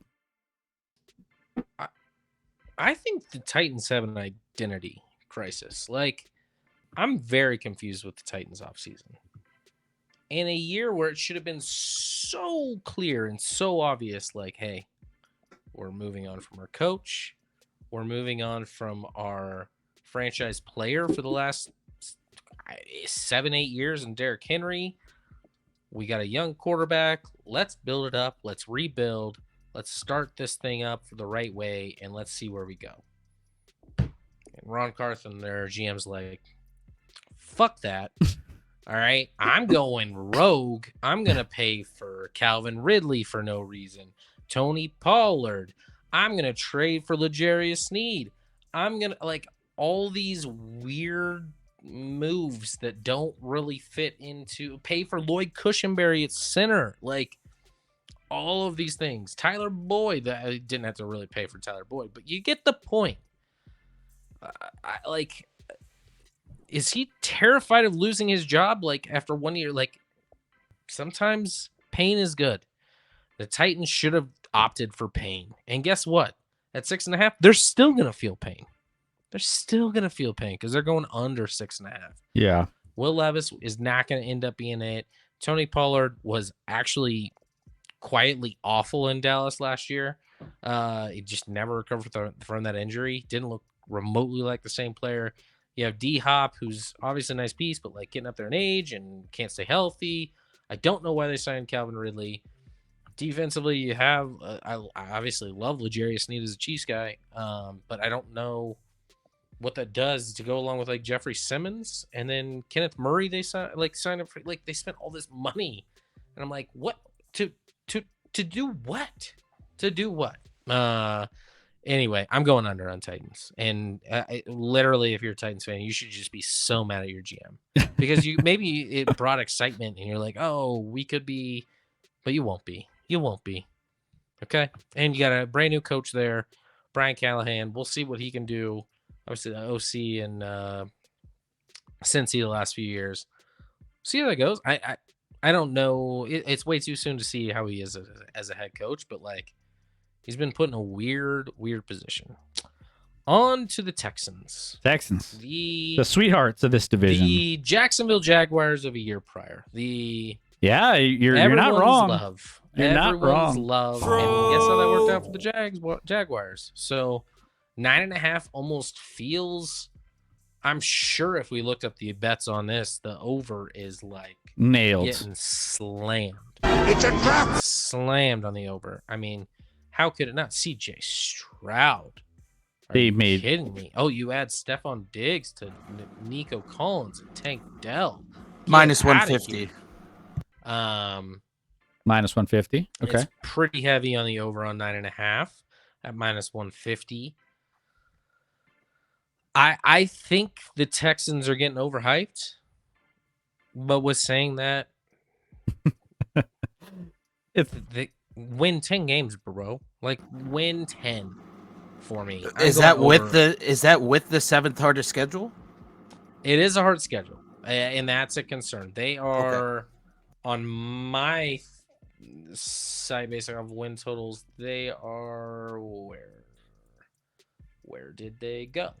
They are they're 26 in the league, so definitely a hard schedule, and that's part of probably why they're at that 9.5. I'm probably a sucker for betting over, but I'm still gonna bet the over because I picked them to win this division. Spoiler, guys. Spoiler. Yeah, I think the Jaguars is a good bet to win this division, though. Now that I'm just going through it, it's a sneaky bet. I'm with you. I think there's some interesting results. there's some interesting things you could do with Jacksonville. 10, you're kind of on point with this. 9.5. You're just daring a team to win double-digit wins with CJ Stroud. You got Dameon Pierce, Joe Mixon, so you got some depth there. You got Diggs, Collins, Dell. You got Schultz. I mean, this team is well coached. They have nice pieces on the back end, nice pieces on their defense. On the when it comes to getting after Great quarterback. backends. So there's some things that it's just hard for me to fathom this team not getting there. I'm trying to find ways that they don't, and they're going to be good. Do I think there will be a slump because everyone's not surprised anymore by CJ or this Houston team that was absolutely awful like a year and a half ago? Sure. I think that they're not surprising teams anymore. So there's going to be some tough games ahead. But I think they still get to 10. I'm with you. I got the over. That's what I listed here on my sheet. So over for the Texans for me. And then let's get to the final team in this division, the Indianapolis Colts. The Colts. I have under on my sheet here. I love the hype around Anthony Richardson. I think that they could be an interesting team. They're a team that I'm going to keep an eye on, and I think they're going to be exciting from watching what he ends up turning into because there's a lot of upside. They could also flame out. I could see them totally just not having enough to make anything happen when it comes to challenging for this division. I'm going under for Indy. Under 8.5. I think they finish. They're going to challenge the Titans for last in this division. So, under. Oh, 8.5 is another big number. Anthony Richardson's still an unknown, like especially throwing the football. And does he have to chill on running a little bit after the injuries he sustained last year while running the football? Yet to be seen.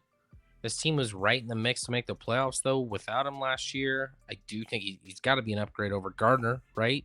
Got to be better than Gardner Minshew. Not to mention the easiest strength of schedule in this division by quite a bit. They come in at 7. I think Jacksonville's next at 14. And Titans and Texans are towards the bottom of the league. So you do have the easiest schedule on paper in this division with the Colts at 8.5. I'm still going under. I can't. I want to pull the trigger, and it's probably a mistake because of the easy schedule, but I'm going under on 8.5. It's a little too rich, a little too unknown for me.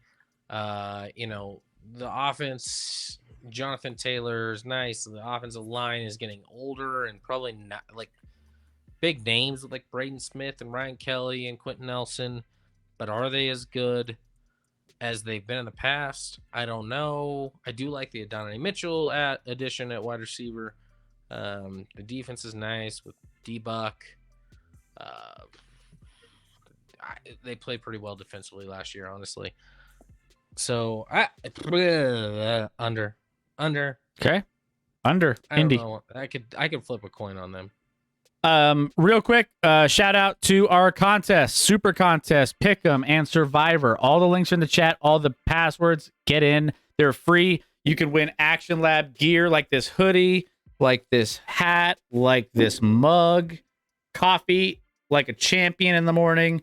Guys, it's free to enter these contests, and there's no reason not to. We have a lot of fun, talking with you guys, talking trash and having fun and enjoying all of it. So hit that follow button, enjoy the contest, join those for free, and also join our Discord where we are all chatting each and every single day. Doesn't matter what is going on. We are always in the Discord. So there you go. All right. Chris looks like Bob Mannery from Nelk. Bob Menery. I don't know who that is. Do I know who that You is? don't know who Bob Menery is? I don't think you look like Bob Menery, but I know who he is. Oh, check. Let's You see. don't look like Bob Menery. He also doesn't ever have facial hair. Well, maybe every once in a while, but it's certainly not gray or black. He's like all the love. Full set crew. Let's see. Let me see if there's a couple images here. Maybe I'm missing something. I don't see it maybe, but hey. He's the voice guy. Remember when like Buffalo Wild Wings had the crazy commercials? Oh yeah. That's Bob Menery. Oh, I didn't know. But he's kind of, unfortunately for him, he's fallen off a little bit with popularity, and then like just life in general. I mean, I'll take it. That's a win for me, I think. Chris's hair on top is all black. Does the carpet match the face? it does not. It does not. The carpet. The carpet. I thought you meant the top match of it. Goodness gracious. I don't know about the carpet, guys. Everyone chill. Spicy. Calm down. Getting spicy. It's after dark. It's a W. That's on me. Media. That's on me. Scotty didn't realize what he was walking into on that one. I didn't really pay attention to what I was reading. Doc, run through these real quick. What are your over-unders for this division? This is another one of those divisions for me that could go in a multitude of directions with the three teams of the Jags, the Texans, and the Colts. I have the Jags right around 8-9, 9-8. I have the Texans 9-8 just because they got the worst schedule out of all these teams in this division. I think the Texans are at 9-8. The Colts, I think, finish at 8-9, and then the Titans are about 6-11. But the Texans beat the Jags in a tiebreaker. Okay. Yeah. And Obviously, Jags have the worst coach out of everyone that's been there already. So I'll take the under for them. Titans, I think the Titans are a 6-win team. Texans, I'll take the over. The Colts, same thing with Scotty, coin flip. That one's probably the hardest one to bet. But my hot take was they'll regress, so I'll take the under. okay, under on Colts. Okay, there you go. Scotty's triggered. After dark. Can't handle your bullshit, Rick. Between Rex bullshit and carpet talk, I mean, Spicy. Yikes. spicy. Yikes. All right, AFC East, and then we'll do NFC West coming up next. All right, I go first here, and we have the Buffalo Bills 10.5, the largest win total of this division. And this is a weird one for me because like Buffalo always is competitive and they always are in the mix. I know they lost. Hey, all right. Let's go. Let's go. Terra Media, let's go. Welcome. This is one that's, I think, right around a 10-win team only because they lost a lot of pieces, but they still have one of the best quarterbacks in the league that I think people are overlooking because of the talent that they lost. So this is an interesting one for me. But Buffalo, with the way they're coached, the way that they can stay in games with Josh Allen. He's always going to be competitive. I'm going over for Buffalo. I think people are down on them more so. Like we talked about the pendulum swinging. Like you were just down on them. I know, and that's why I'm just like I just don't know if I truly believe that they're not going to be as competitive. I don't know. I'm going to go over. I think they can get to at least 11 wins. It's one of the more difficult. It can be an interesting division. With Miami and the Jets could be a weird team as well.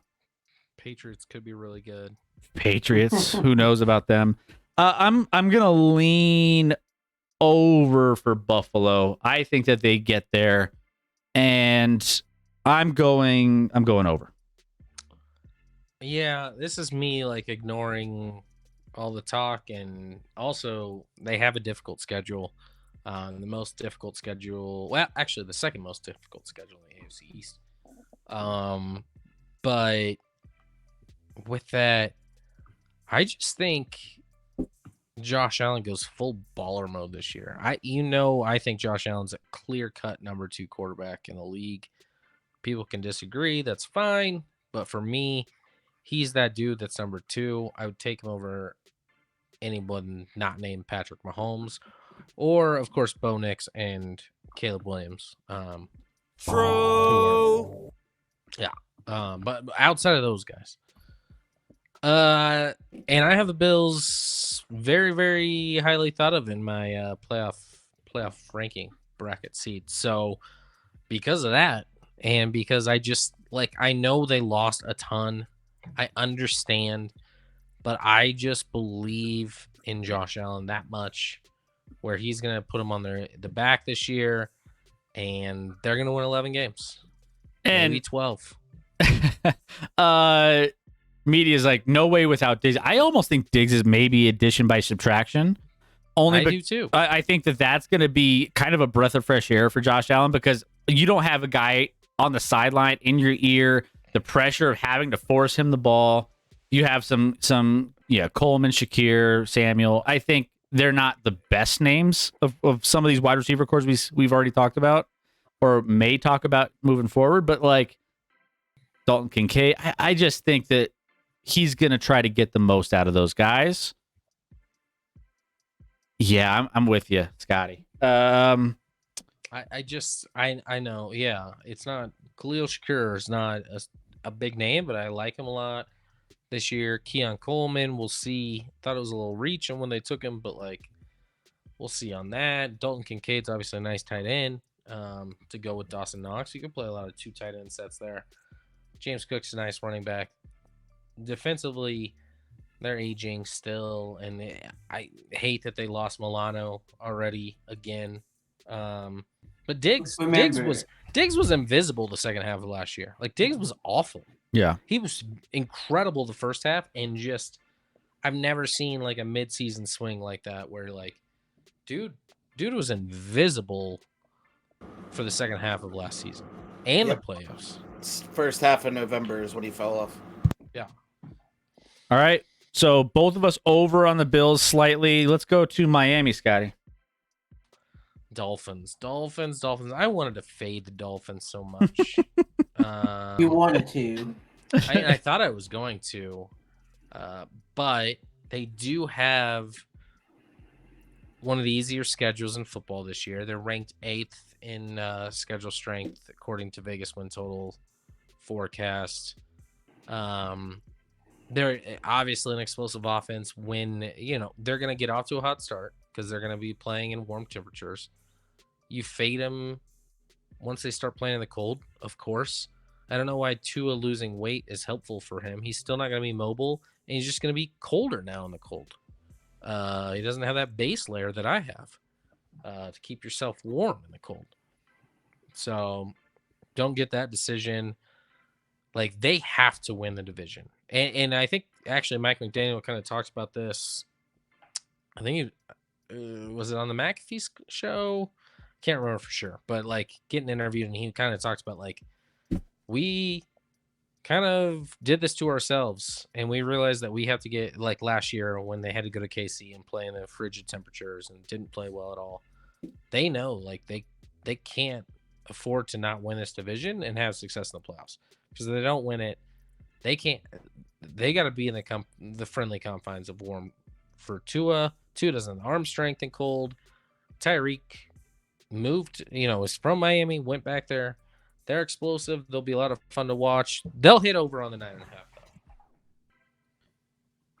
Yeah, I think this is an interesting division for playoffs. You'll see this for my predictions for the playoffs.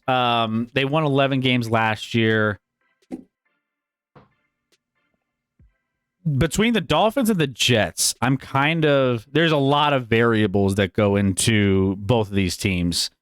I don't think it's a good thing necessarily when your quarterback is losing a bunch of weight. I mean, here's the thing. Like the transfer rate. Like I feel like when I first heard about like Miami and Tua losing weight, I was like why? Like that's a weird look. Like cuz you all the best quarterbacks in the league are nice little dad bods, they're not really necessarily getting shredded by any means, and I don't know, Tua's putting in all this work, and I'm just like, is that a good thing? He gets injured quite a bit. He's got that concussion side of things that I'm just kind of questioning. So like I'm on the fence with Miami. I lean slightly over for Miami. I don't know how confident I am in that over, but if I did have to pick over, I would probably say they just have too many weapons, and as long as they're kind of in that mode, as long as Tua's healthy, that's the biggest thing. Like if he's not healthy, this is under, obviously. And I don't know how long that could last. So this is a true gamble for me on the over. No.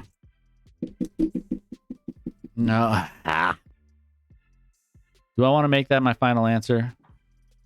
Yes. Only if you want to end the stream today.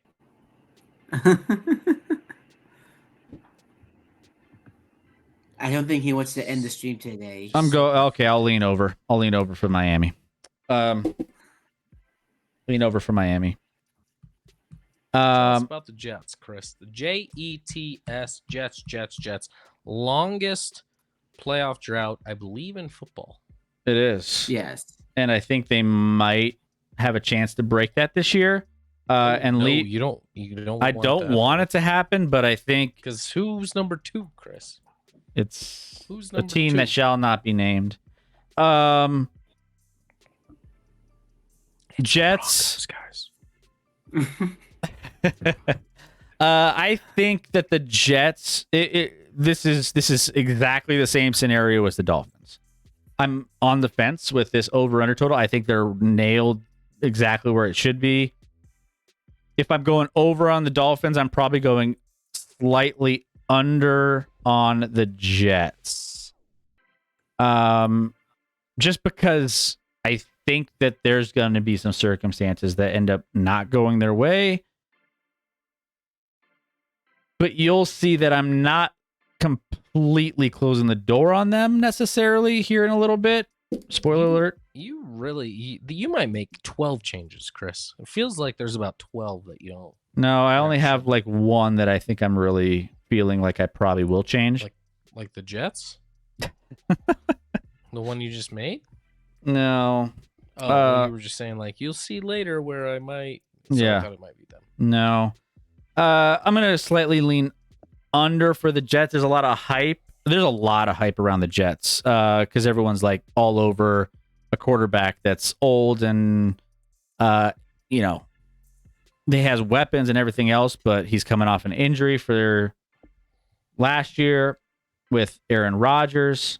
I'm gonna lean under for the Jets. The Jets hurt me every year. I get They like, do. the Jets are up and coming. I'll bet the over on their win total, and then they just hurt me. They scar me every year. And this year, I'm ready to Are be they gonna hurt scar again. you again? I'm ready to be hurt again, Chris. Haven't learned my lesson yet. I'm like Taylor Swift might have learned her lesson because she found the love of her life. But, for a long time, she was making bad choices. She might have made another. No, he's perfect. Just signed a $100 million contract for his podcast. He's doing just fine. This team's pretty loaded on paper. Even if you don't think Aaron Rodgers is the Aaron Rodgers of old, is an upgrade over what they had. Mm-hmm. Breece Hall's a stud. Garrett Wilson's a stud. They add Mike Williams, who obviously injured about half the time, but if he stays healthy, great. They add Tyron Smith at left tackle. Same story as Mike Williams. Injured a lot, but healthy. Really solid left tackle for him. Defensively, this was arguably one of the. It was like a top 3 defense in football last year. From a scoring standpoint, correct. You have a great defensive line, followed by a really good linebacking core, followed by a very good secondary. There's not a lot of flaws in this. You have the weird situation with Hassan Reddick right now, which is kind of we'll see what happens there. You trade for Hassan Reddick from the Eagles, and now he's holding out. He's not even showing up for you, so that's cool. That's good job, Hassan. You're killing the game. I hope you get nothing. But on paper, if this team stays healthy, and by the way, they have the 4th easiest schedule in football this year, according to my metric. So with all of those things, this could fall apart easy. You get a couple injuries to some marquee guys. Some drama. That defensive line's going to be filth. Quentin Williams is a stud. If Hassan Reddick plays, go with Jermaine Johnson and Javon Kinlaw. That's 4 first-rounders right there on your defensive line. Got Sauce on the back, getting saucy with it. I don't want to ever say that again. I apologize. Yeah. Everyone on stream right now. Well, now you're banned. Yeah. No, ban me for that. But with the easy schedule and with the potential of this roster, I'm on the Jets, and maybe it's a small part of me just wants them to make the playoffs so that the Broncos can have the longest drought in football. All right. This team, I'll be honest. This team could literally be a 12-win team, or it could be a 7-win team, and nothing in. But it's one or the other. I feel like this team is just such a weird. Could be a 5-win team, frankly. This could be the drama with Aaron Rodgers and maybe how. I don't know. This is a complete question mark for me. So yeah. All right. And then finally, Patriots. Yeah, Patriots. And then everyone's like, oh, wait, you just took the over with all 3 of those teams in the AFC East. And here's why. I have the Patriots not only going under 4.5, I don't know if I'd take them over 1.5, Chris.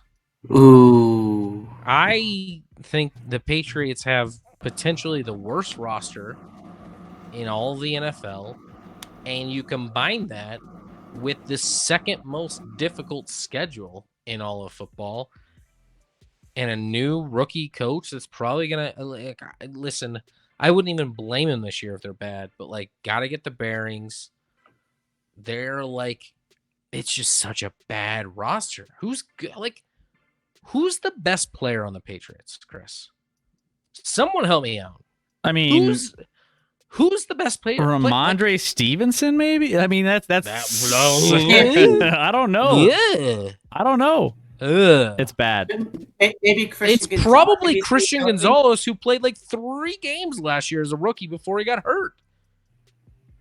Outside of that, it's just straight trash. It's such a bad roster. 4.5 is the smallest number I think we've seen thus far, and I still think it's way too high. The Patriots are gonna be dog shit this year. Dog shit. And they deserve every ounce of it. No, I'm just kidding. But they're gonna be bad. They're gonna be bad on the offensive side of the ball. They're gonna be bad on the defensive side of the ball. and we don't know what to expect coaching wise from a rookie head coach in Mayo. So with that, under all day on Patriots. Part of me is like, and you're exactly spot on. I feel like I look at this roster and I recognize like 3 names. 3, maybe.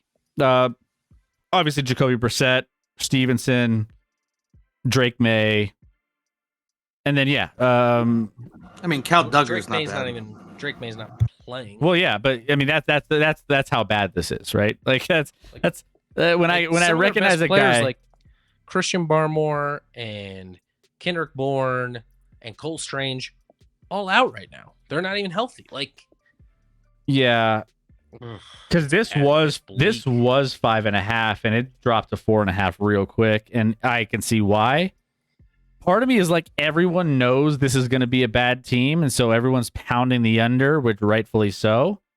But how far does it go? Part of me is like, I want to just take the over just because everyone else is probably still so low on this team based off of how this roster looks. But maybe they're somewhat competitive. I'm trying to make an argument. Of like, it's a trap. It's too easy to say under. But then I'm like, where do the wins come from? Jacoby Brissett he's had flashes. The best he's played was with New England, right? I mean, in Cleveland a little bit, right? But like, I mean, the best he's performed was but that was under Bill Belichick, right? So it's like, yeah, I gotta go under with this one too. As much as I want to pick, is it still 4.5? Is it? It's 4.5, right? I just want to make sure I got the right. Probably. Yeah, 4.5. Like the over is favorited. The over is the favorite at minus 132. Heavy favorite. So like part of me is like, I don't care.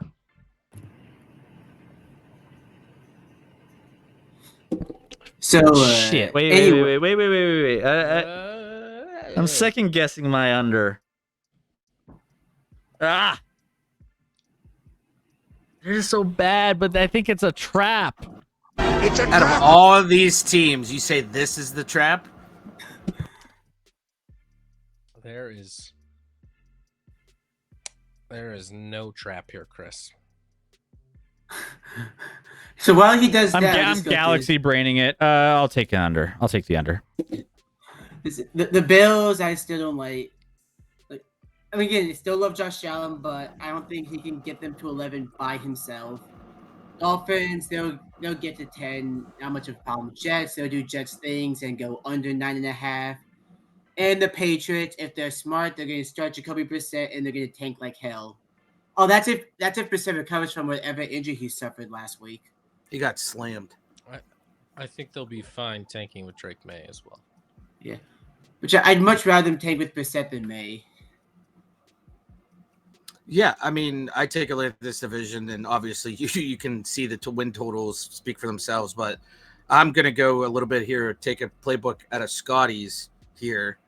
I got the Jets at 11, the Bills at 10, and the Dolphins at 10, and then the Patriots, they exist, but I have them under. Like, this is a division full of names, but not really teams, if that makes sense. Nope, does not make sense. Not one iota. No, I'm just kidding. Right.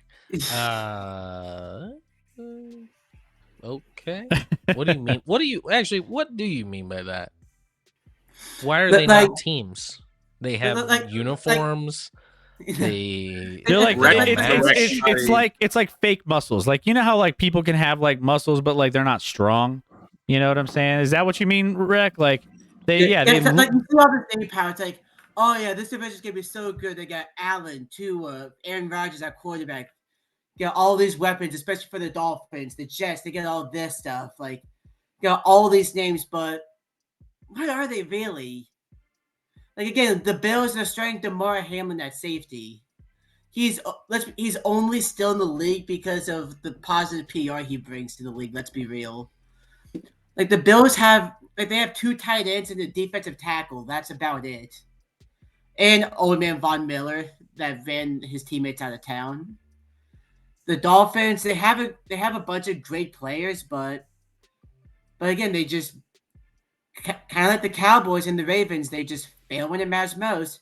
The Jets are the Jets, and then there's only 3 teams in the league or in this division. All right, there you go. So yeah, and we'll go through our we'll go one more division here, and then we'll go through our revisions, or one revision. All right. I think did I start? You start with the 49ers, Scotty? Yeah, he starts. Great. 11.5 for the 49ers. I think maybe mistakes were made with me. I don't know. Maybe we do 2 revisions, 3 revisions. No, well, I haven't even no. said this one, so like, the 49ers have some drama. Obviously, you got the Ayuk situation, you got the Trent Williams situation, both holding out for money purposes, or an Ayuk might just want to trade altogether. And even today, I think, or yesterday, John Lynch, the GM, kind of called out Brandon Ayuk. It seems like that might be beyond repair. I don't know. Or maybe he's just like trying a different strategy. Like, we've been nice and friendly for this long. But he was just kind of like, at some point, you got to play, which is fair. Come on, And Brandon Ayuk's incredibly important to this offense with, listen, a limited quarterback. I know, like, I'm not saying he's not he's fine for what they have, but like, they need to surround him with talent for him to be successful. That's why he was last year and the year prior in his starts. But you're basically, if Brandon Ayuk comes back, this is a very similar roster to the team that made the Super Bowl last year on both sides of the ball. You do have, you did lose Eric Armstead. You kind of replaced with like a Leonard Floyd and Malik Collins on the defensive line. Dre Greenlaw, obviously, unfortunately, tore his Achilles in the Super Bowl. So, like, I don't even know when or if he'll be back. The defensive secondary, while good, isn't great. All of what I'm saying means, like, I should go under. But I'm going, where are they at? Strength of schedule wise, I'm sure it's very tough. I'm sure it's very, very like 18. So not as bad as I thought. 12-5, Chris. 12-5. Ooh. You take the over. Okay. I don't even love that, but or actually they might have to go 13-4 because based off of my playoff bracket. You have regrets. Yeah, I lean slightly on. I think this is an 11-win team. I think they take a step back. I just feel like there's something. They're going to be good. Don't get me wrong, and they can win 11 games, but 11.5 to get to 12 and be as good as they were last year when everything was going right. No distractions with Ayuk. No distractions with guys holding out. I think people are starting to look at Purdy and be like, hey, like, is he, can he sustain this? Is he really that guy? And I don't know if he's that guy. Like, You're not that guy, pal. Trust me. You're not that guy. I'm trying to figure it out. And I think that this leans for me towards the under with an 11-win San Francisco team, somewhere in that range. So I'm going to go under for San Francisco. We're going to go under. All right. Seattle.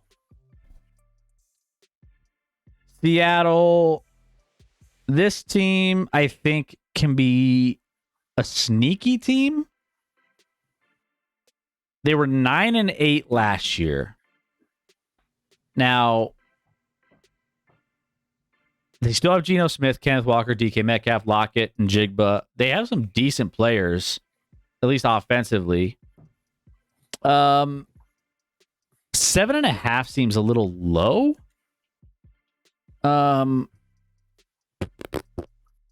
But I just don't. This is kind of like one of those boring teams that like ends up winning games and ends up being more competitive than you would have expected. I think I'm gonna go. This is on the fence between 7 and 8. I think the Seahawks can eke their way to an 8-win season. I don't love it, but I'm going to go over. I'll lean the over.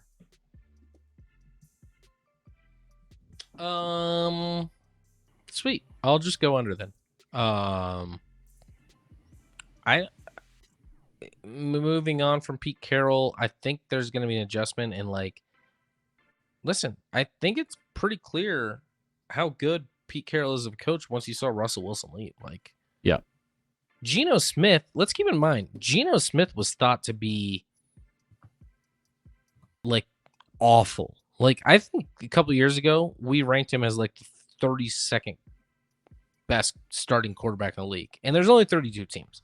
So, and all of a sudden he gets a revival under Pete Carroll and this Seattle team. I know at times they're boring to watch and he's a little old school with it. I get that with Pete Carroll. But I don't know. You bring in a defensive coach, Mike McDonald, sorry. On it, but just he had a ton of more pieces to play around with in Baltimore. I don't know that this defense, you have Freak Woolen, who's fine, good. Defensive line doesn't inspire a lot, in my opinion. Devin Witherspoon's nice. There's just not a lot of great pieces here. Offensively, you have the 3 wide receivers. I mean, Tyler Lockett seemed to finally hit a drop-off last year. You still have DK Metcalf. Jackson Smith kind of didn't live up to the billing as the number 1 wide receiver that in the draft taken last year. He was outplayed by some other rookie wideouts last year, so we'll see what he can do.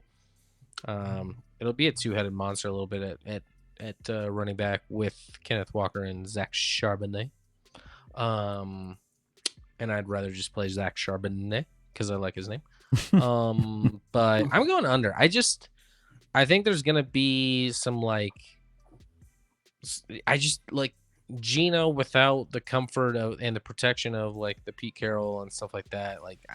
I could see really, really struggle all of a sudden, even with that wide receiver core. Offensive lines are pretty solid, but not spectacular. And the defense, I kind of think the defense stinks. I think they finished 4th in this division. Okay. All right. And behind Arizona. Okay. Rams. I think you're up on the Rams. Yeah. Yes. Yeah. The LA Rams. Another team scheduled middle of the pack. I think. Listen, Aaron Donald, I don't know if you heard, he retired. That seems important. Maybe not for you, Chris, but for me, it's at least important. I think it's super weird. Kyron Williams, their sensational running back, or what everyone thinks in fantasy might be, is still returning punts. I don't know what that means for the offense. You have Cooper Kupp and Puka Nacua, obviously a great one too, a wide receiver. I don't like the offensive line here. I have concerns there. Tyler Higbee's right now hurt at tight end. And the defense to me is they signed the ghost of Tre'Davious White. Neat. The line doesn't do a lot for me.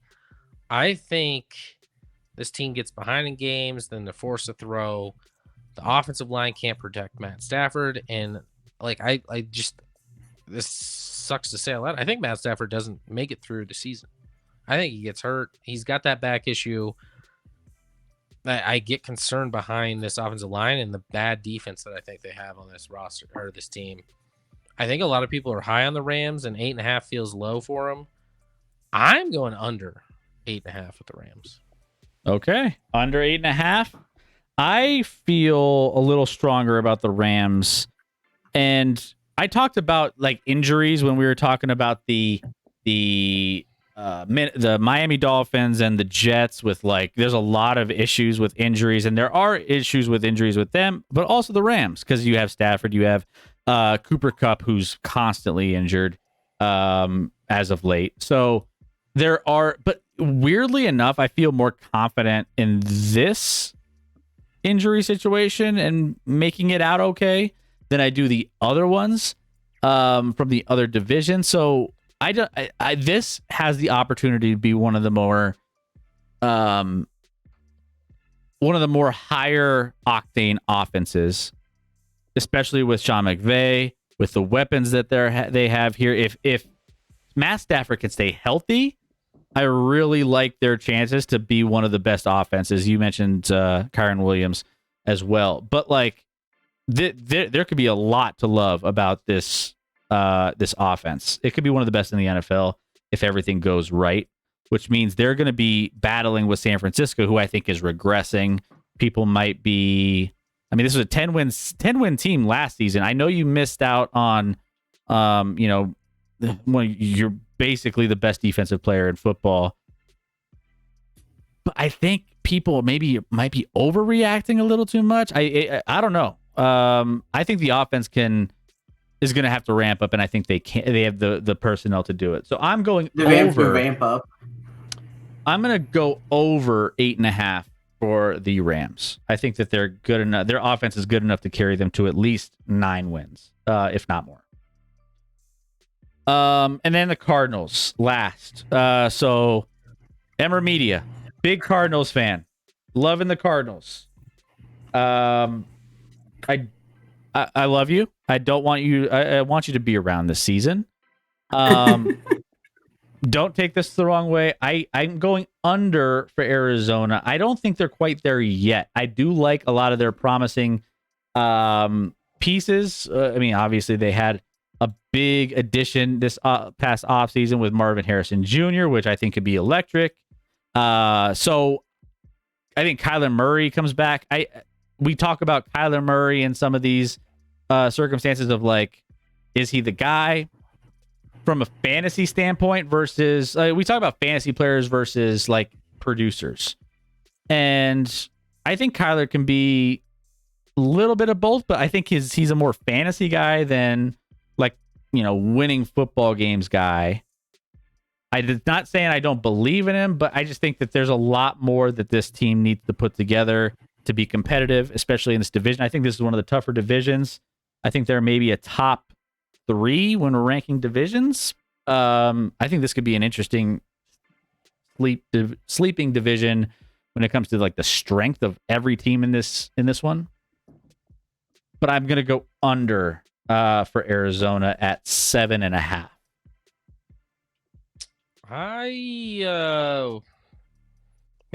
I think we're gonna just disagree on this whole division. I'm gonna go over.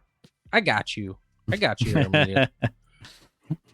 I got you. Kyler Murray coming off the ACL last year, midseason, probably didn't look comfortable. The team wasn't very good, obviously. I think we're going to see a little bit of a revival. I mean, this is a team under Kyler Murray that's had successful seasons, at least in the regular season. We won't talk about the one playoff game Kyler Murray played in. Like, that doesn't need to be spoken of, right, Armina? But you add Marvin Harrison Jr., you have the up-and-coming sensation at tight end, my boy, let's go Rammies, Trey McBride. Trey McBride, baby. So you certainly have pieces offensively. I think they'll certainly be better there. And defensively, they're okay. Just win 8 games, boys. Just win 8 games. Can you do that for me? I mean, defensively, there's not just obviously you got Buddha, who's always been a back staple in the safety spot for them for a while now. They had Mac Wilson Sr. from I think he was in I'm drawing a blank right now. Sean Murphy Bunting is a new corner over there. Like they tried to add some pieces to go along with that roster. And I just think they're going to be fun to watch, and I think they're going to put on some points a little bit this year, actually, and they get to 8 or 9 wins. Okay, there you go. By the way, Rec and Doc, I don't know if we got to your on the last division, but what are your thoughts on this one? Doc, go ahead. Yeah, I mean, the West is the Wild West for me. I still think the 49ers take it at 12-5, 11-6. So I have them right at the over. The Seahawks will be interesting. I have them though at 7-10. The Rams are the ones that intrigue me the most. If the offense is high octane and the defense can survive like they will need to after the Aaron Donald retirement, I have them at 9 actually. So I have them finishing right up there at second. And then the Cardinals I find interesting. Scotty, you just nailed it on the head with all the pieces they've tried to add. But like Aaron Media just said, they're rebuilding. I think this is a team that's like maybe a year or two away from getting the right pieces from really contending in this division because, as you know, like Chris alluded to, 49ers are kind of downtrending a little bit, not like crazy, but this is the Cardinals for me. I have them under, but I have them like 6 wins or 7 wins, so it's nothing crazy. But let's go Trey McBride as my tight end, and hot take, he's going to finish top 3 this year. All right. Real quick, what's the line on the under for Arizona? I got it right here. It is -152 on the under. Give me overs across the board. Overs across the board. Yeah, I like Arizona. Like, this guy's probably not gonna be a big fan of me saying this, but last year Arizona was actually really competitive despite not having really any talent last year, especially when Kyler was out. So I am kind of a fan of Jonathan Gannon. I think he can raise the ceiling of this team a little bit, or raise the floor of this team a little bit. Taking the bus this year, huh? Yeah. Right. Granted, I don't think they go above 8 wins, so it's risky. I think 8-9 is their ceiling, but I think they can hit it. I know which one I want to reverse now. I got it. Yeah. Hey, Sorry, I praise Armedia. your coach. I had you for a second. Hey, I praise your coach. Just be happy. Don't blame me. Blame Rec in the background. It's Blame not my Rec. fault. Blame Rec. But actually, I'm being serious. I'm flipping that. Is that's your Arizona on the I under? wasn't gonna even flip one, and then Rec just talked me into it by being high on the Cardinals. I got you. Media. So sorry. He was like, thanks, I'm Scott. going under on the Cardinals. Man, I was the most level-headed. Wow. You know what's interesting about when we talk about strength of schedule? These 4 teams ranked 15, 16, 17, and 18 in strength of schedule. Interesting. Just all hanging out. Oh, man. Chilling. Okay, so Rex got Craig, overs. So there's only 2. So my one revision, there's 2 teams and 2 that like obviously are on the fence for me on both ends. I picked the under for the New York Jets. Yes. And I picked the under for the Green Bay Packers. Those are the 2 that I'm just like, they're stewing with me a little bit. They're just like, yeah. I don't know how confident I am in both of those unders. Now, Green Bay, I think, is like the color green. I love the color Clearly. green. And the Jets, Like maybe not. yeah, I guess I hate the color green in this circumstance. It's my favorite color, by the way. Bro, sleeping on the Cardinals. So I feel like my revision is going to come from one of those 2 decisions, and part of me thinks the Jets can be dysfunctional. There's a lot of dysfunction within like the drama of Aaron Rodgers, his expectations of his teammates, and I mean, you could have a really stacked roster, and Aaron Rodgers can really like just deflate a lot of it. Green Bay is an up and coming team, young team. They don't know what they don't know, and they have a good coach. So Green Bay is interesting. If I'm going to have one revision,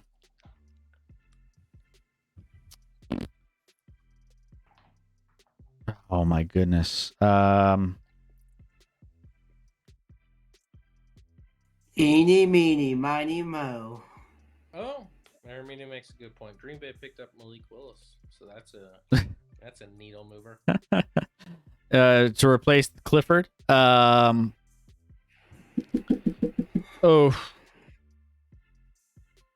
might swap Green Bay to that might be my one revision to the over.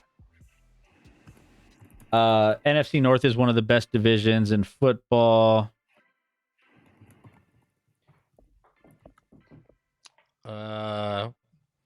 I might swap. That might be my one revision is Green Bay to get Is 10 it- wins. Will it might be or will it actually be? Wait.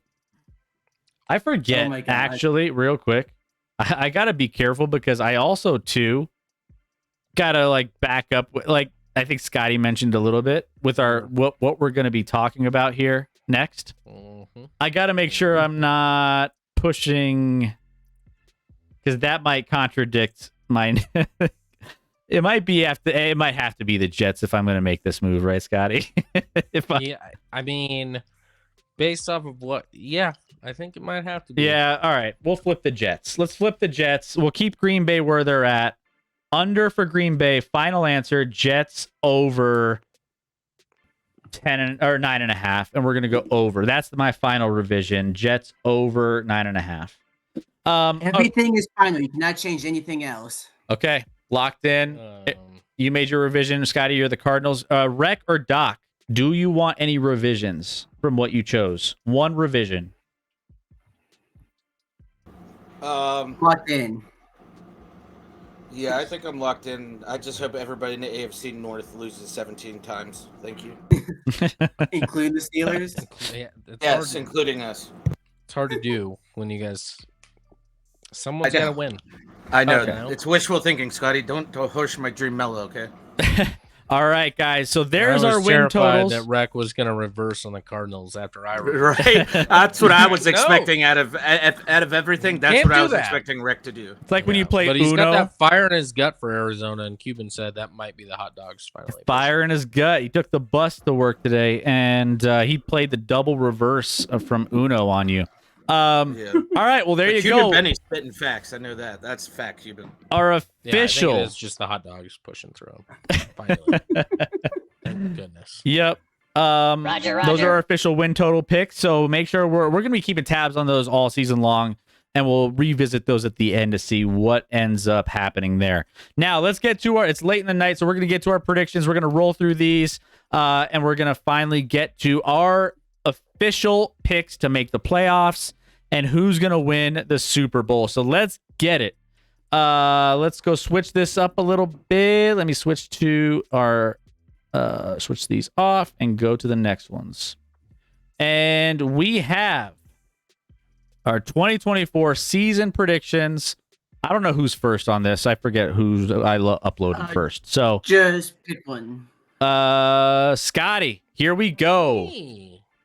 Scotty. All right, here we are. These are your official picks for the NFL season 2024. Let's start with the AFC side, and then you can go to the NFC. Yes, sir. Just to be clear, I don't miss on my Super Bowl winner, guys. 2 straight years I've picked the Super Bowl winner. I know it's crazy, but Give me- trying to run it give back me for a this third guy. time. Just roll with me, guys. Chiefs bounce back. I mean, I say bounce back. They were the 3 seed technically in the playoffs last year. Went on to win the Super Bowl. Offense is going to be much improved this year. They'll finish with the 1. I just, I'm rolling with quarterback at Buffalo at 2. It's just like everyone's fading them. I'm not sure the guys they lost were actually that good. I mean, aging and just not the players they were. So Josh Allen's going to carry him in the 2 seed. The Bengals win the AFC North and get the 3 seed here. Texans win the AFC South, get the 4. Wild cards, Jets, Dolphins, Ravens. So what do we got here? 2 new playoff teams over last year. I believe the Bengals and Jets did not make the playoffs last year. The other teams did. And as we get into it in the 5-4 matchup, we got an upset, Chris, on the road. Aaron Rodgers, he can show up for early on in the playoffs from time to time. All right. It's just when he gets the later rounds that he likes to choke. New York Jets go into Houston, get a W. Baltimore versus Miami. It's going to be in Baltimore. Miami doesn't play in the cold. Or I'm sorry, I keep saying Baltimore because it's a B. The Bengals play Miami. It's going to be in Cincinnati. That doesn't bode well for Miami. Goodbye. Same story as last year. You don't win the division. You don't get home games. So sad. Too bad. And then we got the Ravens, the number 1 seed from last year, squeaking in with the number 7 seed against the Bills this year, going on the road in a epically mismatch at the quarterback position, with the 2-time MVP Lamar Jackson being far overmatched by Josh Allen, and Buffalo moving on. We have a rematch of 2 years ago in the AFC divisional round, Buffalo versus Cincinnati. Buffalo gets revenge on Cincinnati, who won 2 years ago. Buffalo at home gets it done. They move to the AFC Championship game for the second time in Josh Allen's tenure. The Chiefs roll the Jets, as they will, and then the Chiefs beat the Buffalo Bills, because that's what happens when the Chiefs face the Bills in the playoffs. NFC side, number 1 overall seed, we have the San Francisco 49ers. I know, bold, guys, bold. Bold, though. 2, the Atlanta Falcons. Easy schedule. Wow. Much better coaching staff and quarterback play. The Atlanta Falcons finished with the 2 seed. 3 seed, Green Bay Packers. They squeak out against the Detroit Lions for the division. Maybe they finish with the same record and it's a tiebreaker, but that's going to be a deciding factor in how these playoffs go down. 4-5 matchup. You got the Cowboys winning the division, the Eagles right behind them. So we have, and then we got the Bears at 7 in a shocker. I got the Bears and Caleb Williams, or Patrick Mahomes 2.0, as everyone likes to refer to him as, making the playoffs as the 7th seed. Now, we got in the division or wild card round, we have 2 matchups between division opponents, with the Cowboys facing the Eagles. Cowboys tend to own the Eagles. They move on. Green Bay versus Detroit. If Detroit wins the division and they have the home game, I'd probably lean them. But Jared Goff in Lambeau Field in January, don't love that. Green Bay moves on. Atlanta versus Chicago. That's the end of the road for Chicago. Atlanta, home field, at home. Kirky Cousins, playoff dynamo, gets it done. San Fran beats Dallas in a, they own Dallas in the playoffs when they face them. Green Bay, Atlanta. That's the end of the, great storyline season for the Atlanta Falcons. Green Bay, San Fran. This is like going back to the 90s of like Steve Young versus Brett Favre days. Lego, but Green Bay with the upset, which means we have a rematch of Super Bowl one. Chris. And I don't know nostalgia. who's going to win that one. Yeah, Who could and it will possibly go win that one? It will go the same way as it did the first time. Hell nah. Ladies and gentlemen, people of the jury, I know this is going to shock you, but the Chiefs not only become the first team in NFL history to three-peat. Mahomes wins MVP for the 3rd time in his career. They finish with the 1 seed. They win the Super Bowl. He gets another Super Bowl MVP. And all of a sudden, the GOAT talk starts to shift, Chris. It starts to shift off Brady, as it should, and on to Mahomes. And we are now having a conversation all next offseason about who the greatest quarterback in or the greatest player to ever play the game is. And it's Patrick LeVon Mahomes, sir. There you go. Locked in. So- These are the picks. So basically, you took 10 minutes just to tell us that Mahomes is going to be the greatest quarterback in the first to do back-to-back-to-back. You could have saved me 20 minutes, Scotty. Come on. I'm just kidding. I get it. But I know I shocked people by picking KC, but I did it again. There you I'm go. shocked. All right. No respect, says the chairman. You might find a little more respect on the next one. Chairman, weird. I feel like I have this weird memory of Jared Goff already beating the Packers in Green Bay in January. That was not with Jordan Love at the helm, and that was just to like squeak in to the playoffs for Green Bay. I don't even think Aaron Rodgers wanted to go to the playoffs, quite frankly. Okay. Scotty's picks are in. KC is winning in the Super Bowl over Green Bay. Let's get to my picks. Chairman, you might like this a little bit better, but you won't like the results at the very end. What's interesting, Scotty, is we had exactly the same teams from the AFC standpoint, we just maybe had them sorted a little bit differently, right? All right, so I have 3 teams coming out of the AFC East. So the Jets, the Dolphins, and the Bills, all coming out of that division. Otherwise, I mean, I in the AFC have KC overall 1 seed, Cincinnati, Buffalo as the Cincinnati as a 2, Buffalo 3, and Houston 4. So division winners. Then you have the wild cards. You have Baltimore at the 5, the Jets the 6, and Miami at the 7. So we are pretty similar in all of our teams exactly from the AFC standpoint. We just have different ways of getting there. So getting into it, KC has the bye. So we have the Ravens, Texans. The Ravens, again, we know their struggles in the playoffs. They're going to hit it again. Texans move on. Then you have the Jets and the Bills in a little divisional matchup. I think the Bills end up beating the Jets again in this scenario. They move on as well. And then the Bengals, who I have as the 2 seed coming in, and they're going to have a nice matchup against Buffalo in the next round. Then you have KC, Houston.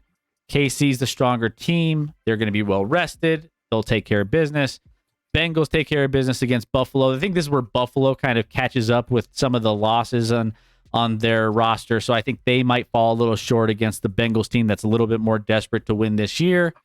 Then you have the classic conversation of, is Cincinnati the Kansas City beaters that they are labeled as from year to year? And we have the Kansas City Chiefs beating them and making it to their Super Bowl here in this bracket. On to the NFC.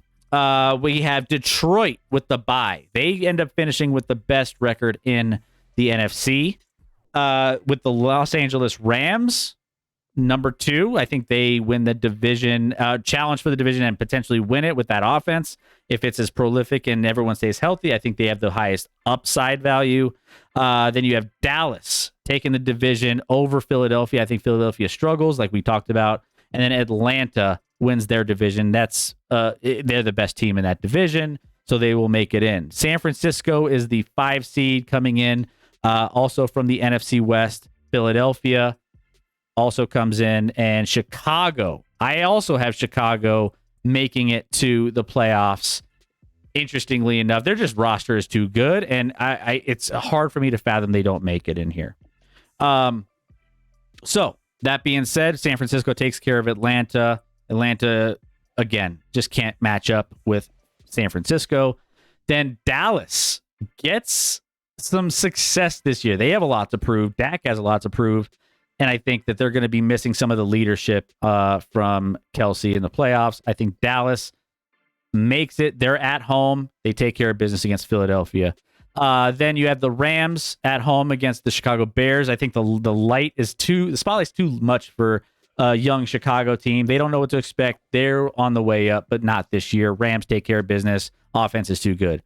Rams end up getting down by the Cowboys, and this is the biggest gamble, I think, for me, because I think the Rams are a really, really good team. I could see them making it to the NFC Championship game, but I think Dallas's defense will show out a little bit more. And I think the CeeDee Lamb conversation is going to be, he's going to be a prolific in these playoff run.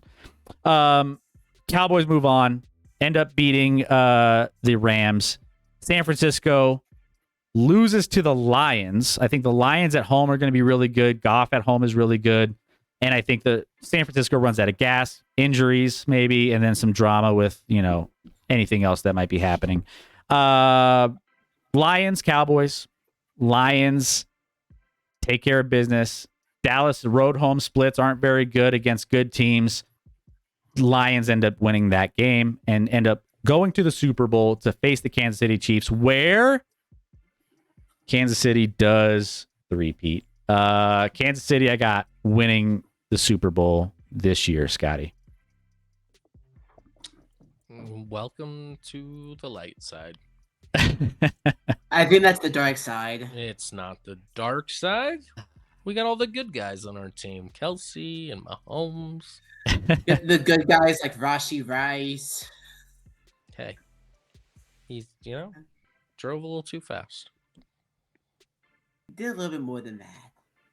Yeah. So there we go. Not too far off from our predictions. I think the only NFC team that we didn't have exactly the same is you had Green Bay, obviously a big team in your bracket.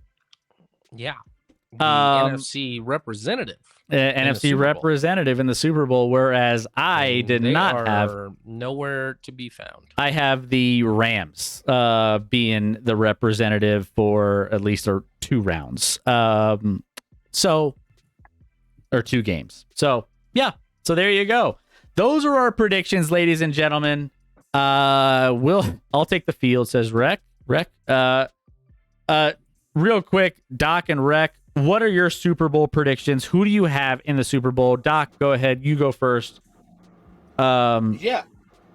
I mean, this is tough for me, but I gotta ride with Chairman on this one. I got Detroit for the NFC, and then the AFC.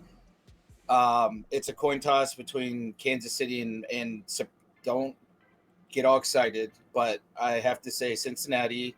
I agree with the KC Cincinnati AFC Championship, but I think this is the year that the Bengals get over the hump and actually beat KC. I have to be different. Everybody here would be taking KC. I have to be different. Sorry, Scotty. I would any other year if it wasn't for the 3-peat. I would take it any other year. But if the Lions beat the Bengals in the Super Bowl.